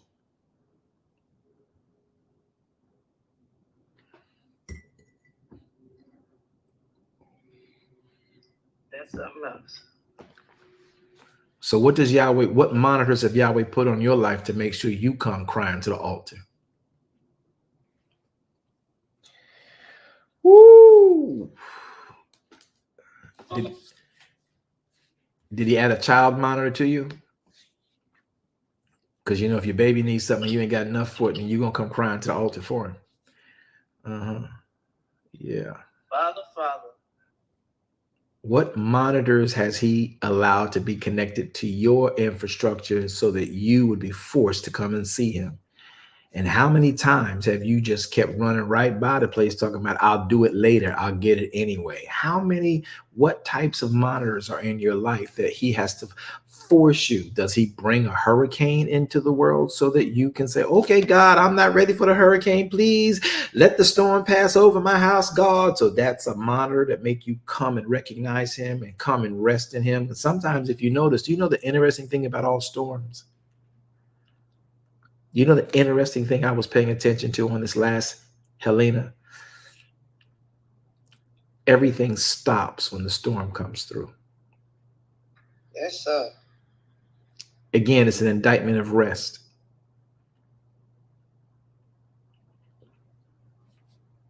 When a storm comes through and it's finished, there's such a sweet calm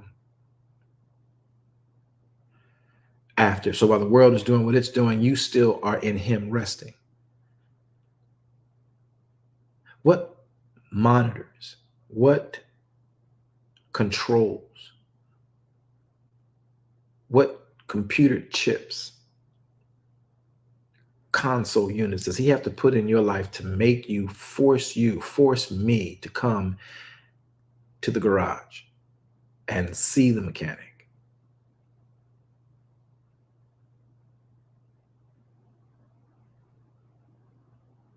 I like that, Chandra.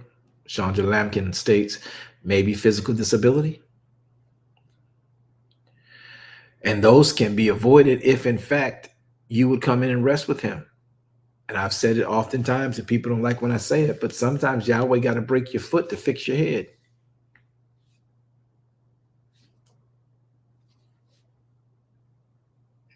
Or break your heart.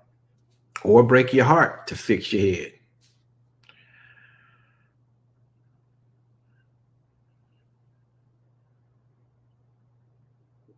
Because if you don't sit down somewhere, he never gets your attention, because as long as you can go, you're going to keep moving. I'll get to that later. I got to go over here. I get to that later. I go over here. I got to get to that later. And you never get down to it. And next thing you know, that thing has literally drastically depleted and shattered areas of your life. It ain't killed you, but it will affect the quality of your life. I promise you. Amen. And Yahweh has a way of healing us. If we would sit our butts down and let him talk to us through his word and get that just reading the writ in the Sabbath is like an IV prescribed by a doctor to get to areas in your life, in your body. You don't have the time to make sure you get. So in that IV, while you're sitting there resting, they're just feeding you medications to reset you or to fill in where you've been deficient in. And then they'll slip another they'll check your vitals and make sure you're not overdone and overdoing it. All of that is just how Sabbath is. So when you're in Sabbath and you're sitting there and you're studying and you're reading the writ, you're reading the Torah, it's like an IV, getting you that needed hydrogen, that needed water, that hydration, the electrolytes. It may be iron, it may be whatever that they can fuse into that to get into your life. And that's what happens every time you and I read the word, especially in a Shabbat. Every time you read the word, you're getting the same thing, right? But it's like a different thing. But when you're in Sabbath, that's the day designed to lay you down. And that's why in Sabbath, I love laying in my bed, and the other half of my bed is like a desk. I got my laptop, I got my my concordance, I got my lexicon. I got my different translations of the Bible, and I'm propped up and just opening it up, setting it on the thing, and flipping through it while I am pajama mode resting in Sabbath. There's no feeling like that in the world. Because if Yahweh has to literally break your foot, break your leg, break your heart, Mr. and Mrs. I love everybody.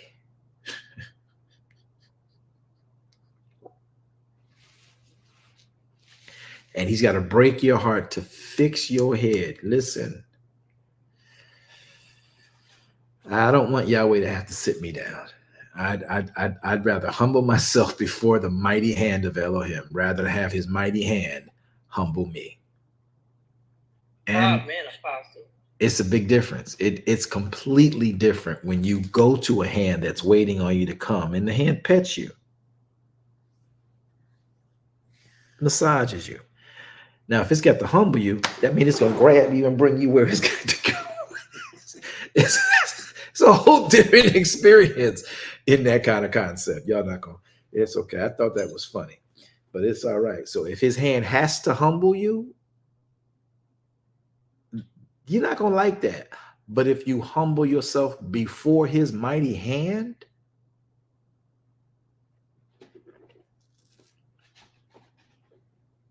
come unto me, all you that are labored and heavy laden, I will give you rest. So when we approach him in Shabbat, when we approach him in a Moed'im, he lifts the burden off of us and then says, come this way. Here, take this. Then he gives you something and he feeds you. Come, eat from my hand. Drink from my palm of waters, which measured out all the waters on the planet. Come drink. Humble. You're here. Come here. Just sip on. Not too much. There you go. Good. All right. Go sit over there for a second. So when you come and you humble yourself to the mighty hand of Elohim, it's a completely different thing than having the mighty hand of Elohim have to come and grab you to humble you.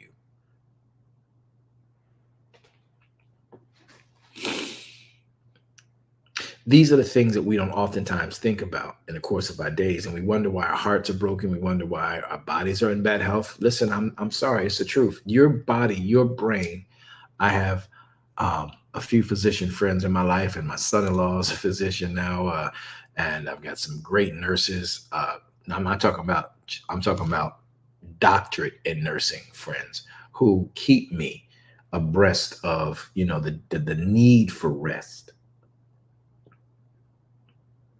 And when you rest, your body can heal itself in ways you and I don't consider, because we see healing only through the eyes of medication and operations.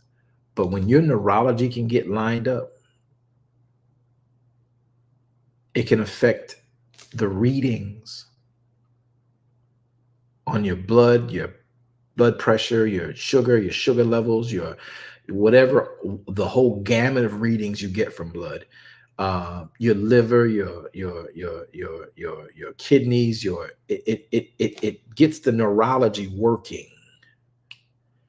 when you rest. Your body, you are more in tune with your body when you are resting.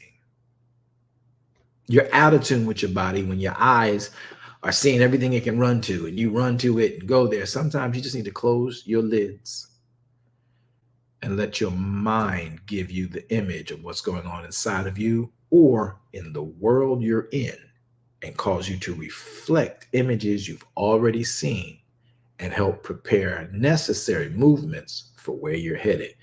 There's nothing like taking off my glasses, laying my head back to where I can breathe right, and closing my eyes. The word, do y'all know the word pops up for me? Like passages of the writ pop up, images of what the writ looks like, the storylines become animated in my mind. That's me, maybe not y'all. That's what happens for me. And I'm seeing the stories playing out. Then there'll be times there's an intermission and I'll have a real life story with one of my children or with a person that and people that I'm dealing with. And those things will play back in my head. And then there'll be an interjection. See right here that match that story. I'm like, oh, snap. Then I get up, open my eyes, find the writ, remember the situation with my real life person, and then deal with it according to the writ. Like, wow, I would have never put that together unless I close my eyes and stop looking at TV, stop looking at social media. Y'all not listening to me yet. That's what Sabbath is about. You shut down from the world and let Yahweh, creator of a real world, tell you what's going on in yours. That's a fact.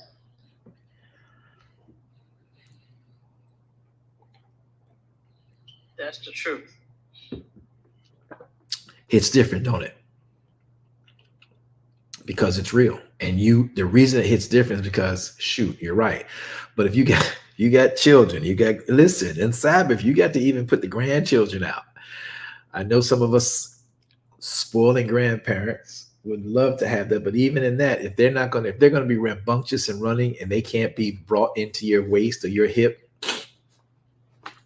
and you can not control them, but sit them down, say, hey, listen, read this with me. Read the writ with your grandchildren. Read the writ with your baby children. No greater place to do that than when they are beneath 5 years old, beneath 7 years old, and they are still willing to talk to you, chat with you, grandma, granddad, mom, dad, and you have literal still authority over where they're going. You have the chance to infuse them and cloak them in the garb they should have. Train up a child in the way that they should go. Don't force them to be this and they're gathering to something else, but help them with the clothes they wear, with the mindset they have as they go to what they gravitate to. That's what makes them, when they get older, not depart from soundness of mind.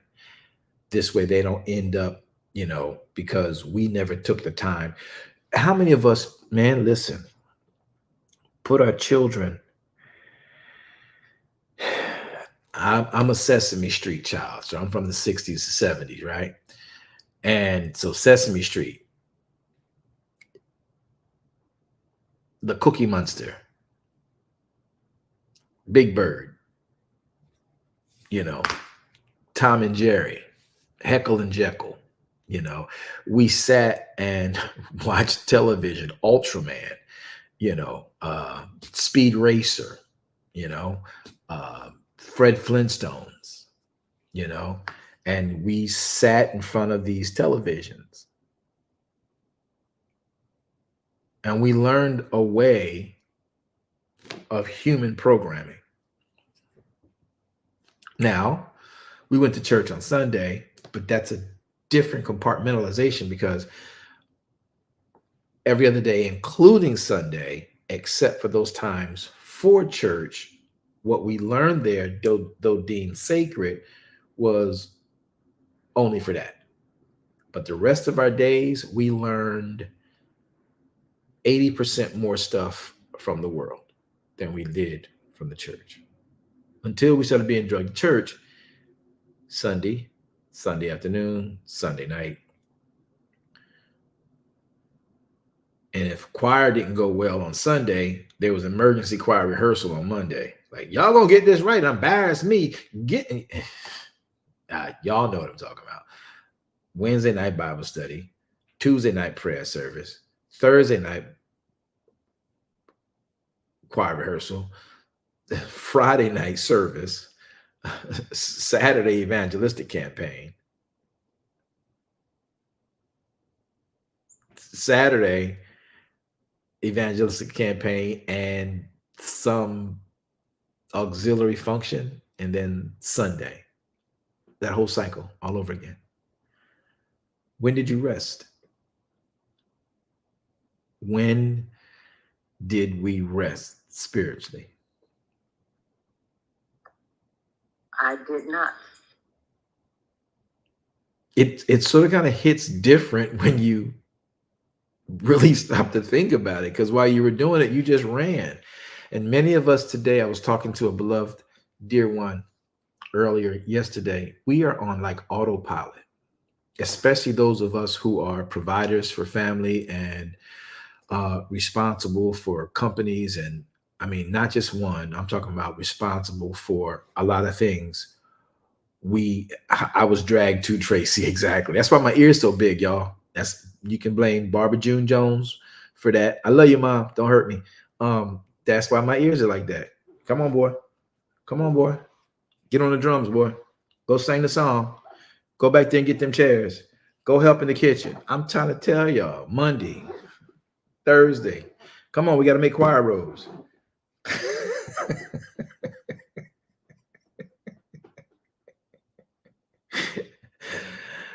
Oh, my ears having flashbacks on me. So you do all these things, but I was telling somebody, we're those of us who are responsible for other people's lives and things of that nature. You almost get on autopilot. You're you're so concerned that the people that are depending on you in a way, and some permanently and some just temporarily, but whatever is depending on you, you're so much more interested in not letting that image of what you support drop, that you will let yourself deplete and hope God gonna help you hold it up while you hold this up, all but dying with your last bout of energy holding this up while people are dancing on top of the platform you're holding up. They have no regard for how the platform is being held up. They have no regard for how the doors are being opened. They have no regard for what's got to get done to make that meal happen and meal on the plate. They don't care that you didn't eat, as long as there's food on the plate that your table is responsible for. Forget you eat, and you said we're going to be here to eat. And so you get there, you make sure it's there. You're down here malnutritioned, out of oxygen, you ain't got no coconut water, you about to and whatever, but they don't care. And then they dance on it, they leave it off there, and then you got to go back and clean that off. But the people have an image that you are responsible for this. And many of the people who have several platforms like this to be providing for, we're just on autopilot. We've learned, don't nobody care. Don't nobody care how you doing. Don't nobody care that you're holding it up. Don't nobody care that you're holding it up by your teeth and your dentures about to fall out. You're going to need false teeth if this thing slips just one more iota. If one more person does the stanky leg one more time on this platform I'm holding up, I'm going to lose all my teeth in my mouth. No one cares about what's holding up platforms and what's providing environments for community, because they care about trying to develop commonwealth and trying to make sure everybody's okay and nobody's let down and everybody's eating and everybody's clothed and everybody's where they need to be. Everybody has mental health. And there are so many people who have to, as my mother taught me to do, and I'm so grateful for her. She did the ear thing, but she also did a heart and brain thing on me too, which I love. And that is, no matter what, you hold it up. Broken nails, skin running off the knuckles, elbows grounded down into the dirt, back almost broke.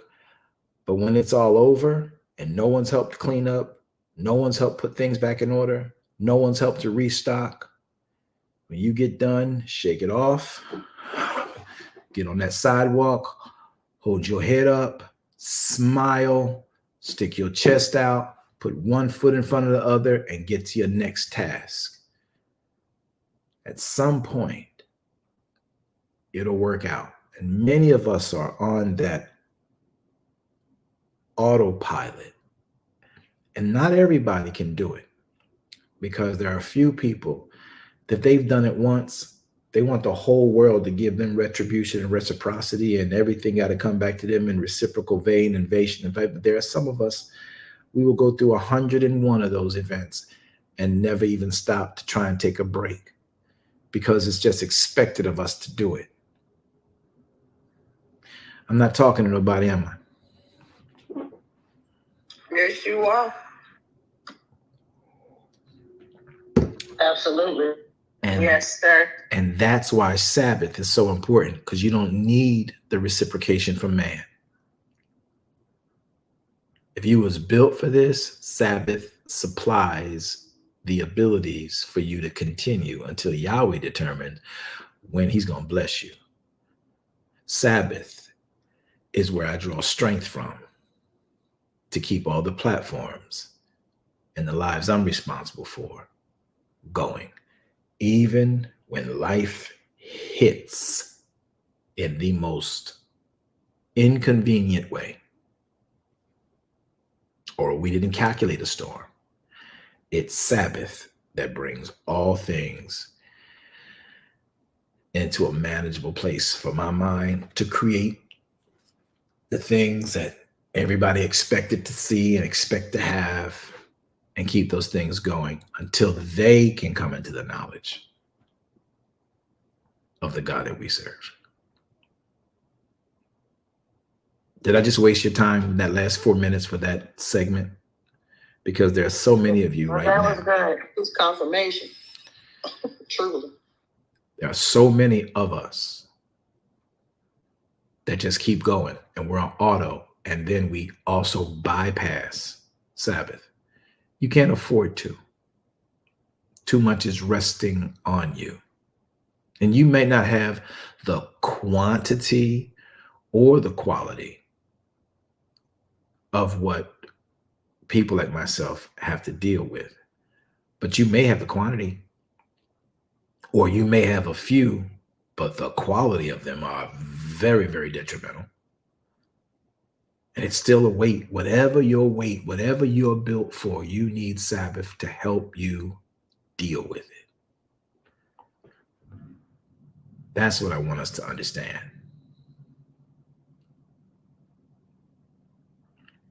Sabbath is a gift.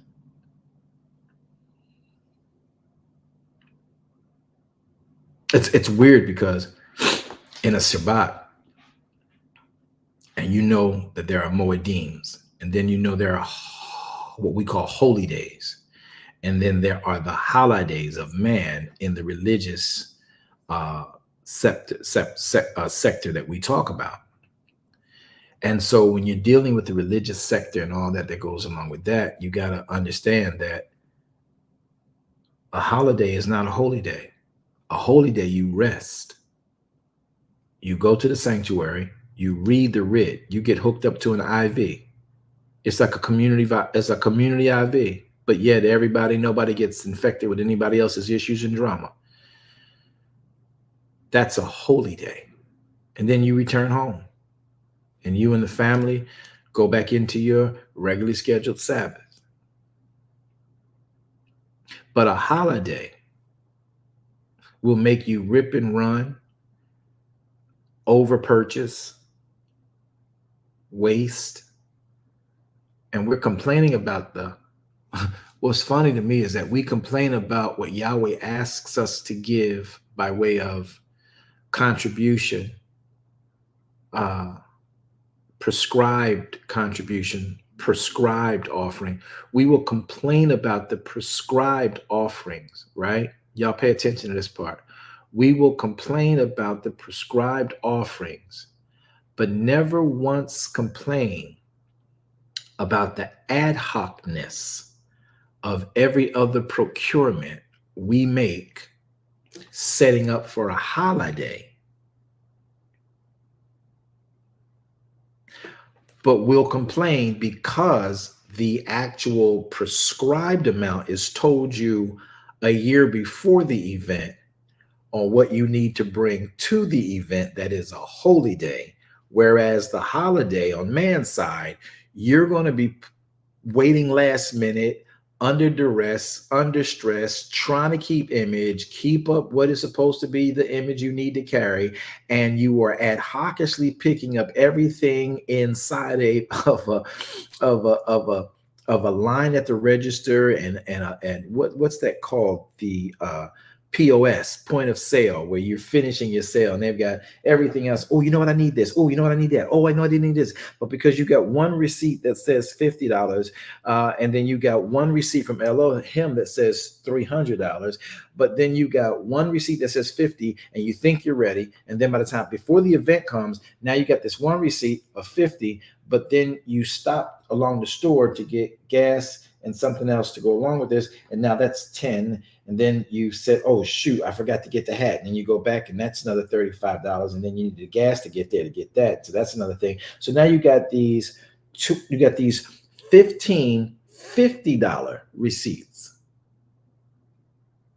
and never calculated the 15 $50 receipts as opposed to the prescribed for the holy day, your ad hoc-ish purchases for the holiday, they don't compare.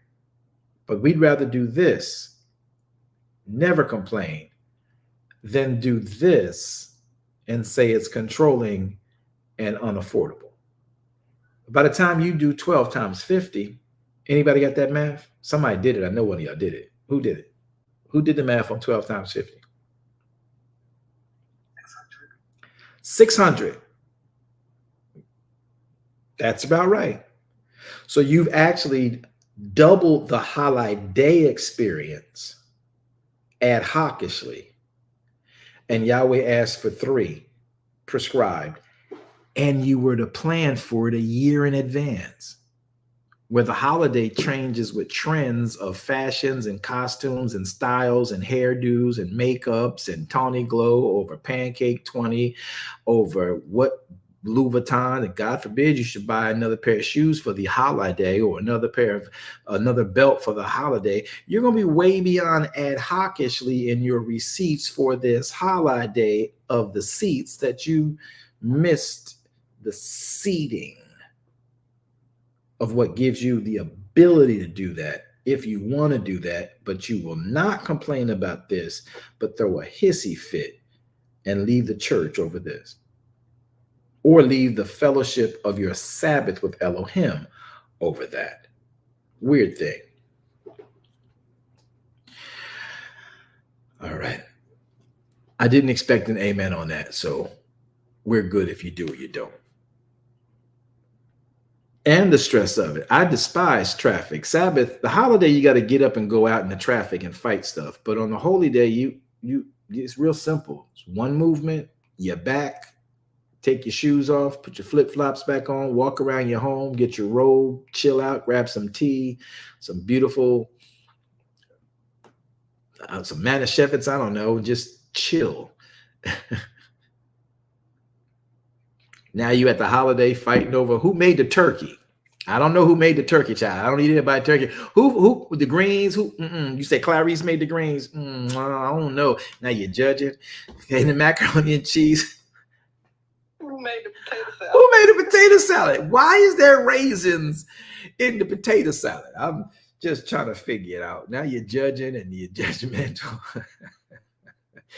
Danielle Hawkins, you nailed it. We're spending it already and way above what's required. And all you needed to do was keep the holy day and watch Yahweh replenish your pantry to a way that would literally replenish above and beyond this ad hoc-ish deal.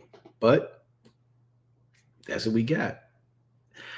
Tracy, I actually heard that song, Tracy. Yes, Jill Scott does have a whole song out about it. That's the weirdest thing.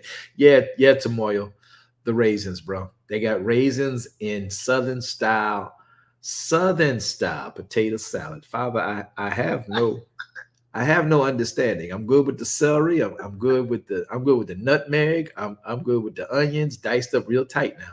I'm good with the pickle. Man, listen, I'm good with the egg. I'm good with the yellow mustard. I'm good with the potatoes being I don't like them real hard, but just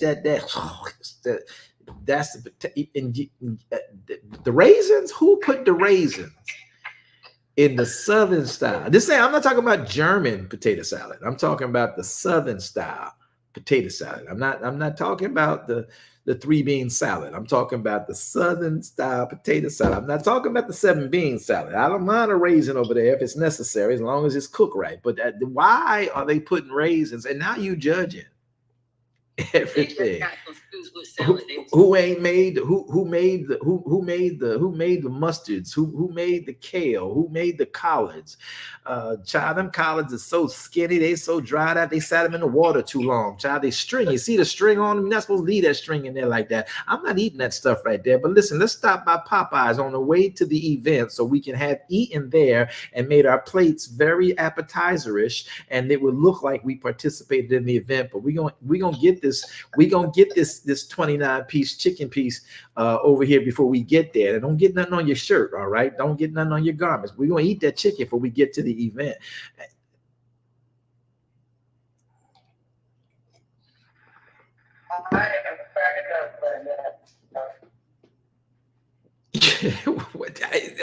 Am I lying?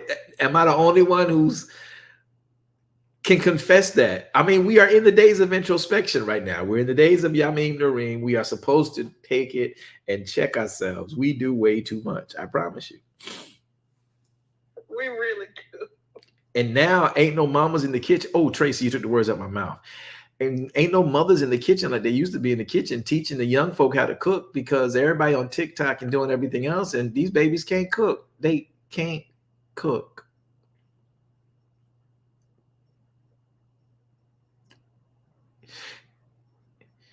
Y'all gonna need AI to cook in a couple years. I am not judging nobody. I'm just saying what I know. I'm just putting out this. These babies can't cook. So true. Have mercy on the future. They can cook them chitlins for me because everything else I got. They can't cook. They can't cook nothing. They can't cook. They cannot cook. I saw one young lady, and she was paying so close attention to what her grandmother was teaching her. And I was like, you're gonna be the shining star in her future. She followed everything grandma said to do, and she was getting it done, and her greens came out very good. Her mac and cheese was a mac and cheese. I mean, Kraft is not mac and cheese, y'all. It's That's a craft that I have. Oh, babe, you say that. no, it's not mac and cheese, y'all. It's noodles and silicone. So colored mustard orange, mustard yellow. Now, who made the macaroni? And the mac, I'm not even gonna go there. I'm not even gonna fight that again. There, what it is. So the thing is, Sabbath is designed for us to rest.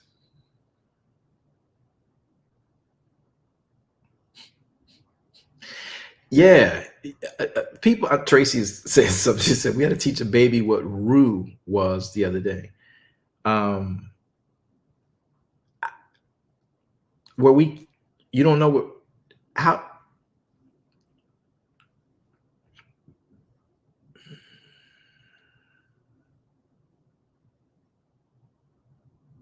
People don't know what rutabaga is.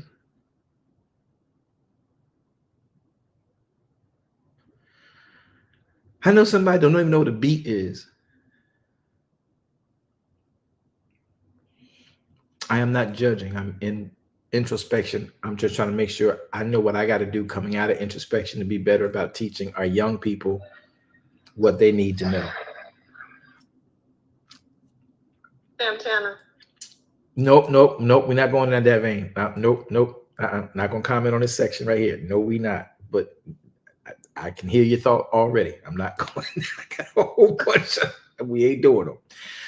So, but teaching, we have a job to do, and only Sabbath can help you sit down long enough to relax and realize I encountered a young woman. I encountered a young man. I got young men don't know how to change tires. I got young men don't know how to do an oil change, but they run around talking about they big dog. They popping off like they everything, and they don't know what the tire pressure on a tire should be. They don't know what They don't know how to fix a lawnmower. Now those are items of our day, and technology is super advanced, but you still need to know the rudimentary issues of the technology you use. They don't know what a motherboard is, or how to deal with a circuit, or how circuitry works. And then some are so advanced in it that they are doing it from the the calculus position of it. And they don't know the rudimentary. So you're talking all this great information on internet and don't know where to base anything from. You don't know the basic elements. Some know the charts, but there are some who just skip the charts and went right to the high-tech stuff and doing the QWERTY board and doing everything on a computer, and they forget that stuff has a foundation. And so I'm watching, how can I affect my young people to know what they know without offending them and bringing them into a knowledge that they will regret not knowing in 10, 15 years. And I guess that's when, man, does that mean I'm old? When you start thinking like this, I think you're seasoned.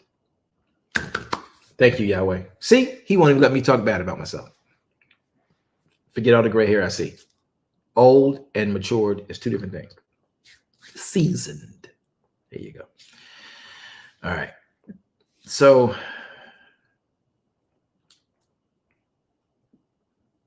Sabbath helps you to pull away from the world and literally reminisce, become introspective, and understand what one has availed himself to do, should avail themselves to do, how you've fell off. See, this is what Sabbath does for me. It resets me. Okay, Yahweh, I'm talking about you. Everybody know my name is about you. They know I'm doing it. But then I got to check myself, like these 10 days of Yamim Narim, these 10 days of all that we are in. What we're in, 7 days left now. We got to understand that. Listen, I got to check myself, like, okay, Yahweh, I know what I'm supposed to do. And I'm going to be honest with you. I ain't really did it. Anybody going through that 3 days into Yamim Narim, like, I know what the words say to do, and I ain't really done it. Yes, sir. Yeah. I ain't trying to bring nobody down. I'm not trying to bring nobody into no lull. I'm just talking real talk. The days of Yamim Narim, the days from Yom Teruah to Yom Kippur are for us to look at ourselves and check ourselves according to the writ and consider ourselves. Because you around here telling everybody else what to do. We around here telling everybody else what to do, and we're not doing it ourselves. It's the I got a friend of mine that says the hypocrisy. It's the hypocrisy for me. In my days back in the 70s and late 70s, early 80s, we used to say, people out here perpetrating fraud. It's okay to be about a life and make mistakes in that life. But then there's a difference when you are not about that life, but you fronting that you are and are willing to ride that lie all the way out to the end until somebody really shakes you loose and you're like, okay, I'll confess. I ain't really about that life. And that's where we got to come to in these 10 days of all. I'm still amazed at the stuff that I've committed to and haven't completed. And unless you sit yourself down in Sabbath, be still and know Elohim, you'll keep going past it. And when someone who was expecting your word on that finally catches up with you about that, they have no respect for you because you didn't mean to forget it, but you could have prevented not forgetting it by sitting in Sabbath or a Moed'im and letting life play itself back to you before you went forward with the new days of life to come. And this way you would have been able to shut doors, tie up loose ends, putty holes, pull out the nails, putty the wood, set the nail in a new place, painted the wall you scraped up, completed the tasks, remembered them, and at worst case scenario, tabled completion for some of them in the very near future, and then put guards around alarming yourself to get it done before you go too much further without, and then forget, and then lose respect or lose trust from someone else who was really expecting you to keep your word.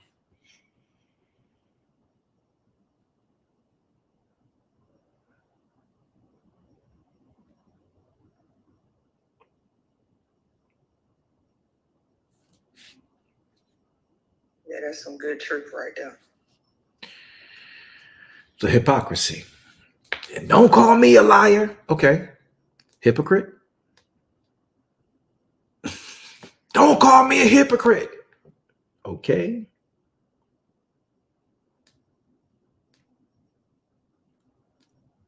Slowful. Don't call me slowful.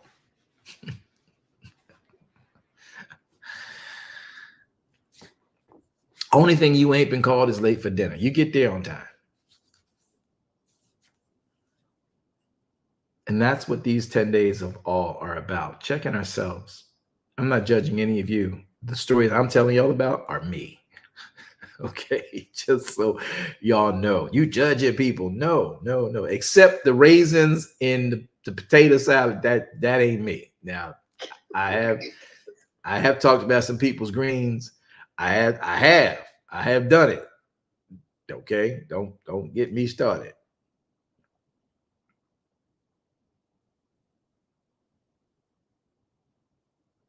And if we don't, and it's a sad indictment when we can't sit ourselves down because we say we have so much to do, so much work undone. And the reason that work is really undone is because we never sit down with the creator of life and ask him how to get it done. Woo! The reason we have so much undone work in our lives is because we've never sat down with the Father, the creator of life, and asked him how to get it done. And yet we tack on another thing because, like a child attracted to the shiny new thing, we pick up the shiny new thing and put it in our bag and put it in our script and put it in our satchel and then go back and open it up and pour it out on our table at home, our end table, our coffee table, our island, and we just start playing around with it and then leave it there because we don't have all the parts to deal with it. And now it sits on the countertop and dust and oxidation and everything else happens, and next thing you know, it's dried up on the countertop, and now your house looks like a slob or place because you got unfinished projects all around. Sabbath has helped me finish so many projects, mentally, spiritually, physically, in home, in garage. That's right. The lanai, everything. The bedroom, the bathroom, people's lives, counselings, sermons, courses, Sabbath. It brings it all back to remember. Remember, in Sabbath, you have Ruach HaKodesh. And what does Ruach HaKodesh do? Ruach HaKodesh brings all things back to your remembrance. And when you have the word of Elohim that Ruach can draw from, when he brings it back to your remembrance, he'll show you the word to use. And that word gives you the power. You'll be sitting there like, wow, I never knew that. I never connected that. Now you got revelation. Now you got insight. Now you got elevation. All because you got completion. This is what I've learned. Well, and yet still learning in that well, because it's important.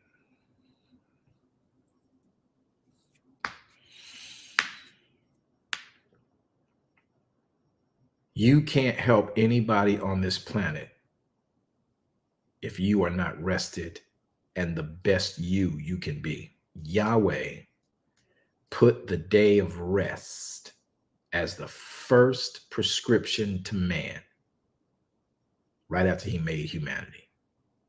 The very next thing he did was prescribed rest for the human.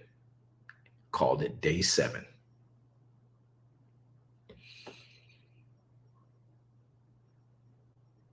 Can we make something go viral? Let me see if we can do something. See if we can make it go viral. I want y'all to just make posts these next couple of days for those of you who are still out there, and I'm gonna put it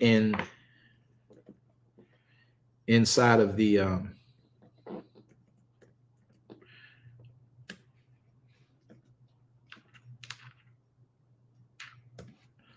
I'm gonna put it inside the text. Let me see what y'all do with this. Can someone find a way to make that go viral? And what that is the statement is prescription rest. Because if you know, you know.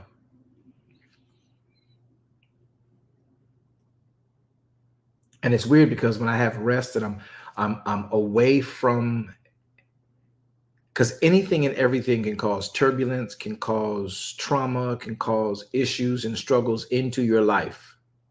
Thank you, Willie. Thank you, Willie. Prescription rest. Thank you, Carmen. Prescription rest. Make memes about it. Post it on your personal pages, IG, whatever you do. Just let the world see what that will start. Prescription rest. One of y'all want to be deep? I know somebody gonna try it anyway. They're gonna probably do something. Prescription Sabbath, because I know somebody gonna try to steal it and use it. So do it. You got my permission. All right. Elder Rogers, I like that. Hashtag prescription rest. That's cool too. Just see what can happen. Thanks, McCray. Good to see you, CC. Shalom. And just put it together and see what happens. Prescription rest. What's that mean? What's that about? Thanks, Tim. Thanks, Tangela. Rest is your best prescription. Yeah, it really is. Prescription rest. Okay, Tracy put prescription equals rest. All right. So listen, y'all. Linda Longsworth, you got to be deep, right, Linda? She put RX, rest. Actually, she's right. So I'm not going to fight with you about it. Dana, dear God. Now Dana puts RX equals a bed emoji. I'm done. But let's mess with it and see what happens. See what happens out of that. Listen, guys, it's 2.5 hours. I'm still feeling sort of kind of in my time of introspection, like I need to. But there were some questions that were asked. Thanks, Eric Felton. Thanks, Honey Bailey. I see you. Sacred Skincare, I hear you too. Prophetess, before I get off today, and I got to get running, there was some pastors and leaders I've talked to since Sabbath that I've hoped to study with and contact with, but everybody's busy. So I'm not going to do it now, because then I'll be here another 4 hours and I really feel like putting my feet up. I just feel like closing my eyes now and just letting the word come to me and reminiscing on some thoughts that he has for me. So I really appreciate you guys tuning in. It's always an honor and joy to be with you guys, but please make sure you read the writ. Understand there's a difference between holy days and holidays. On tomorrow, I'm going to be talking about the birth date of our Savior. On Monday, I'll be talking about some other elements around his birthday, because every year this time I teach you guys about what the holidays are versus how they mimicked and stole from the holy days, images that make us in error serving the Holy One. All right. And so these are the things that we're going to talk about.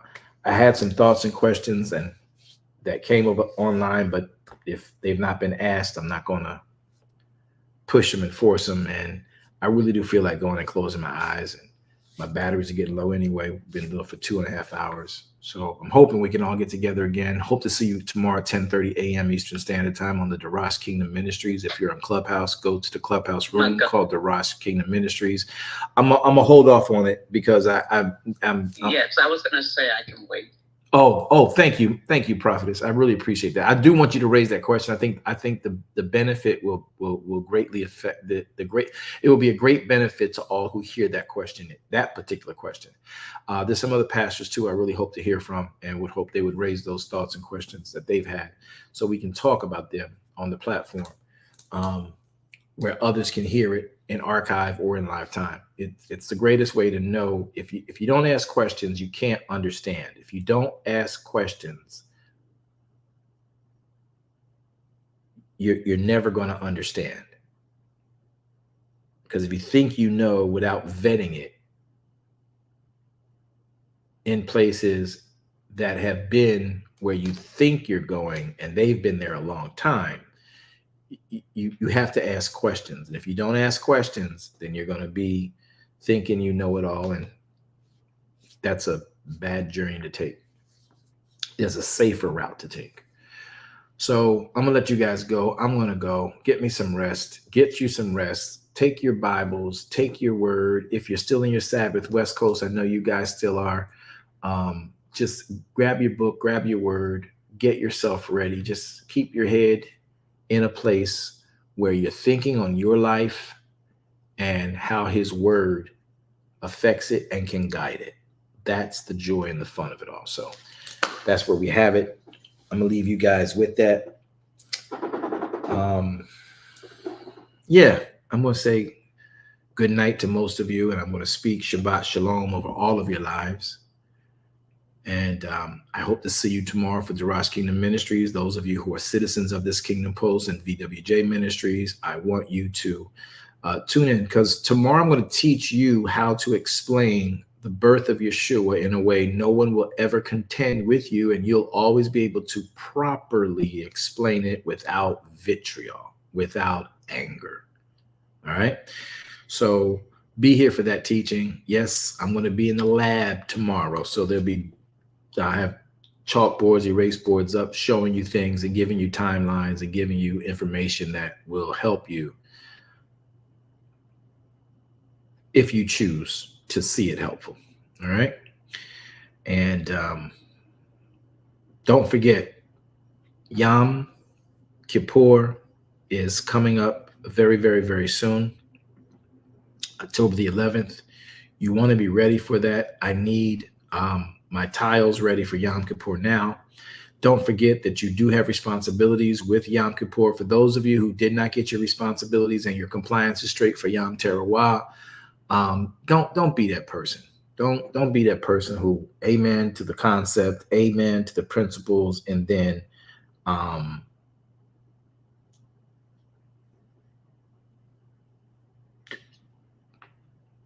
because of shame become non-compliant, or because of, well, I believe in it, but I don't think it takes all that. Don't ever be that person in a space.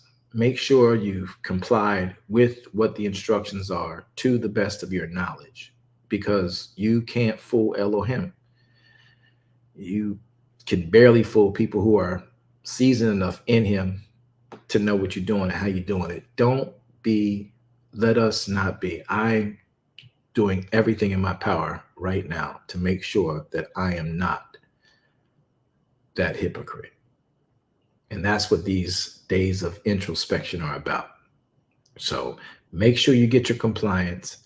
Remember, you got Yom Kippur's coming up. So when Yom Kippur comes up in the Feast of Sukkot, there's a burnt offering that the congregant would need. And then there is offering that leadership brings, and that goes first. So don't forget your responsibilities of not coming before him empty, as well as presenting your body a living sacrifice. Those days are upon us. Today is October the 5th. So the 11th of October will fall on next Friday at sundown. So we are entering into a Sabbath, oh my goodness. we're entering into Yom Kippur. We're entering in on Yom Kippur on a high holy. We're entering into Yom Kippur on a seventh-day Sabbath. We're having a high holy day Sabbath on a seventh-day Sabbath. We're having a high holy day Sabbath on a seventh-day Sabbath. This is going to be very, very encouraging to the soul. And I promise you, there's nothing like having dual Sabbaths at the same time. I can't explain it. You're going to have to experience it. So, and that's your choice too. But I hope that you will, if you've found these things intriguing and the information solid to your souls, you'd consider being a part of it. Well, my name is Apostle V.W. Jones. You all know who I am. Hope to see you guys tomorrow again for our time of meeting in the Morrow After Sabbath service. It is, in fact, a delight to be a part of. Morrow After Sabbath service tomorrow, 10:30 a.m. We will be dealing with the actual celebration and the birth of our Savior, the vetted truth and the holidays versus his holy days. So until we get a chance to meet again, let's get going in our studies. Yahweh bless you and keep you is my earnest prayer. And we love you to life eternal. Shalom Aleichem.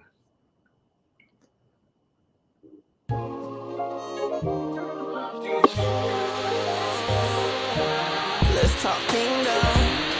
He's the one you can lean on. He don't change, he stays the same. Won't find a better reason, no. So come tap in, just listen. And bring a friend, let's spread this vision.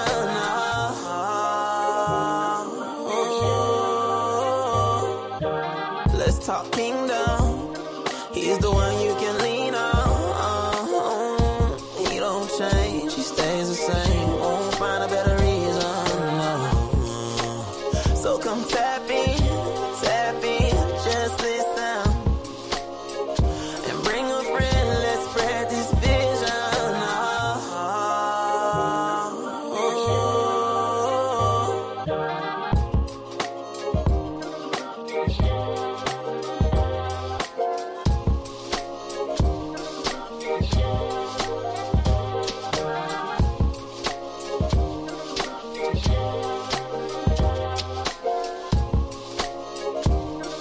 Thank you.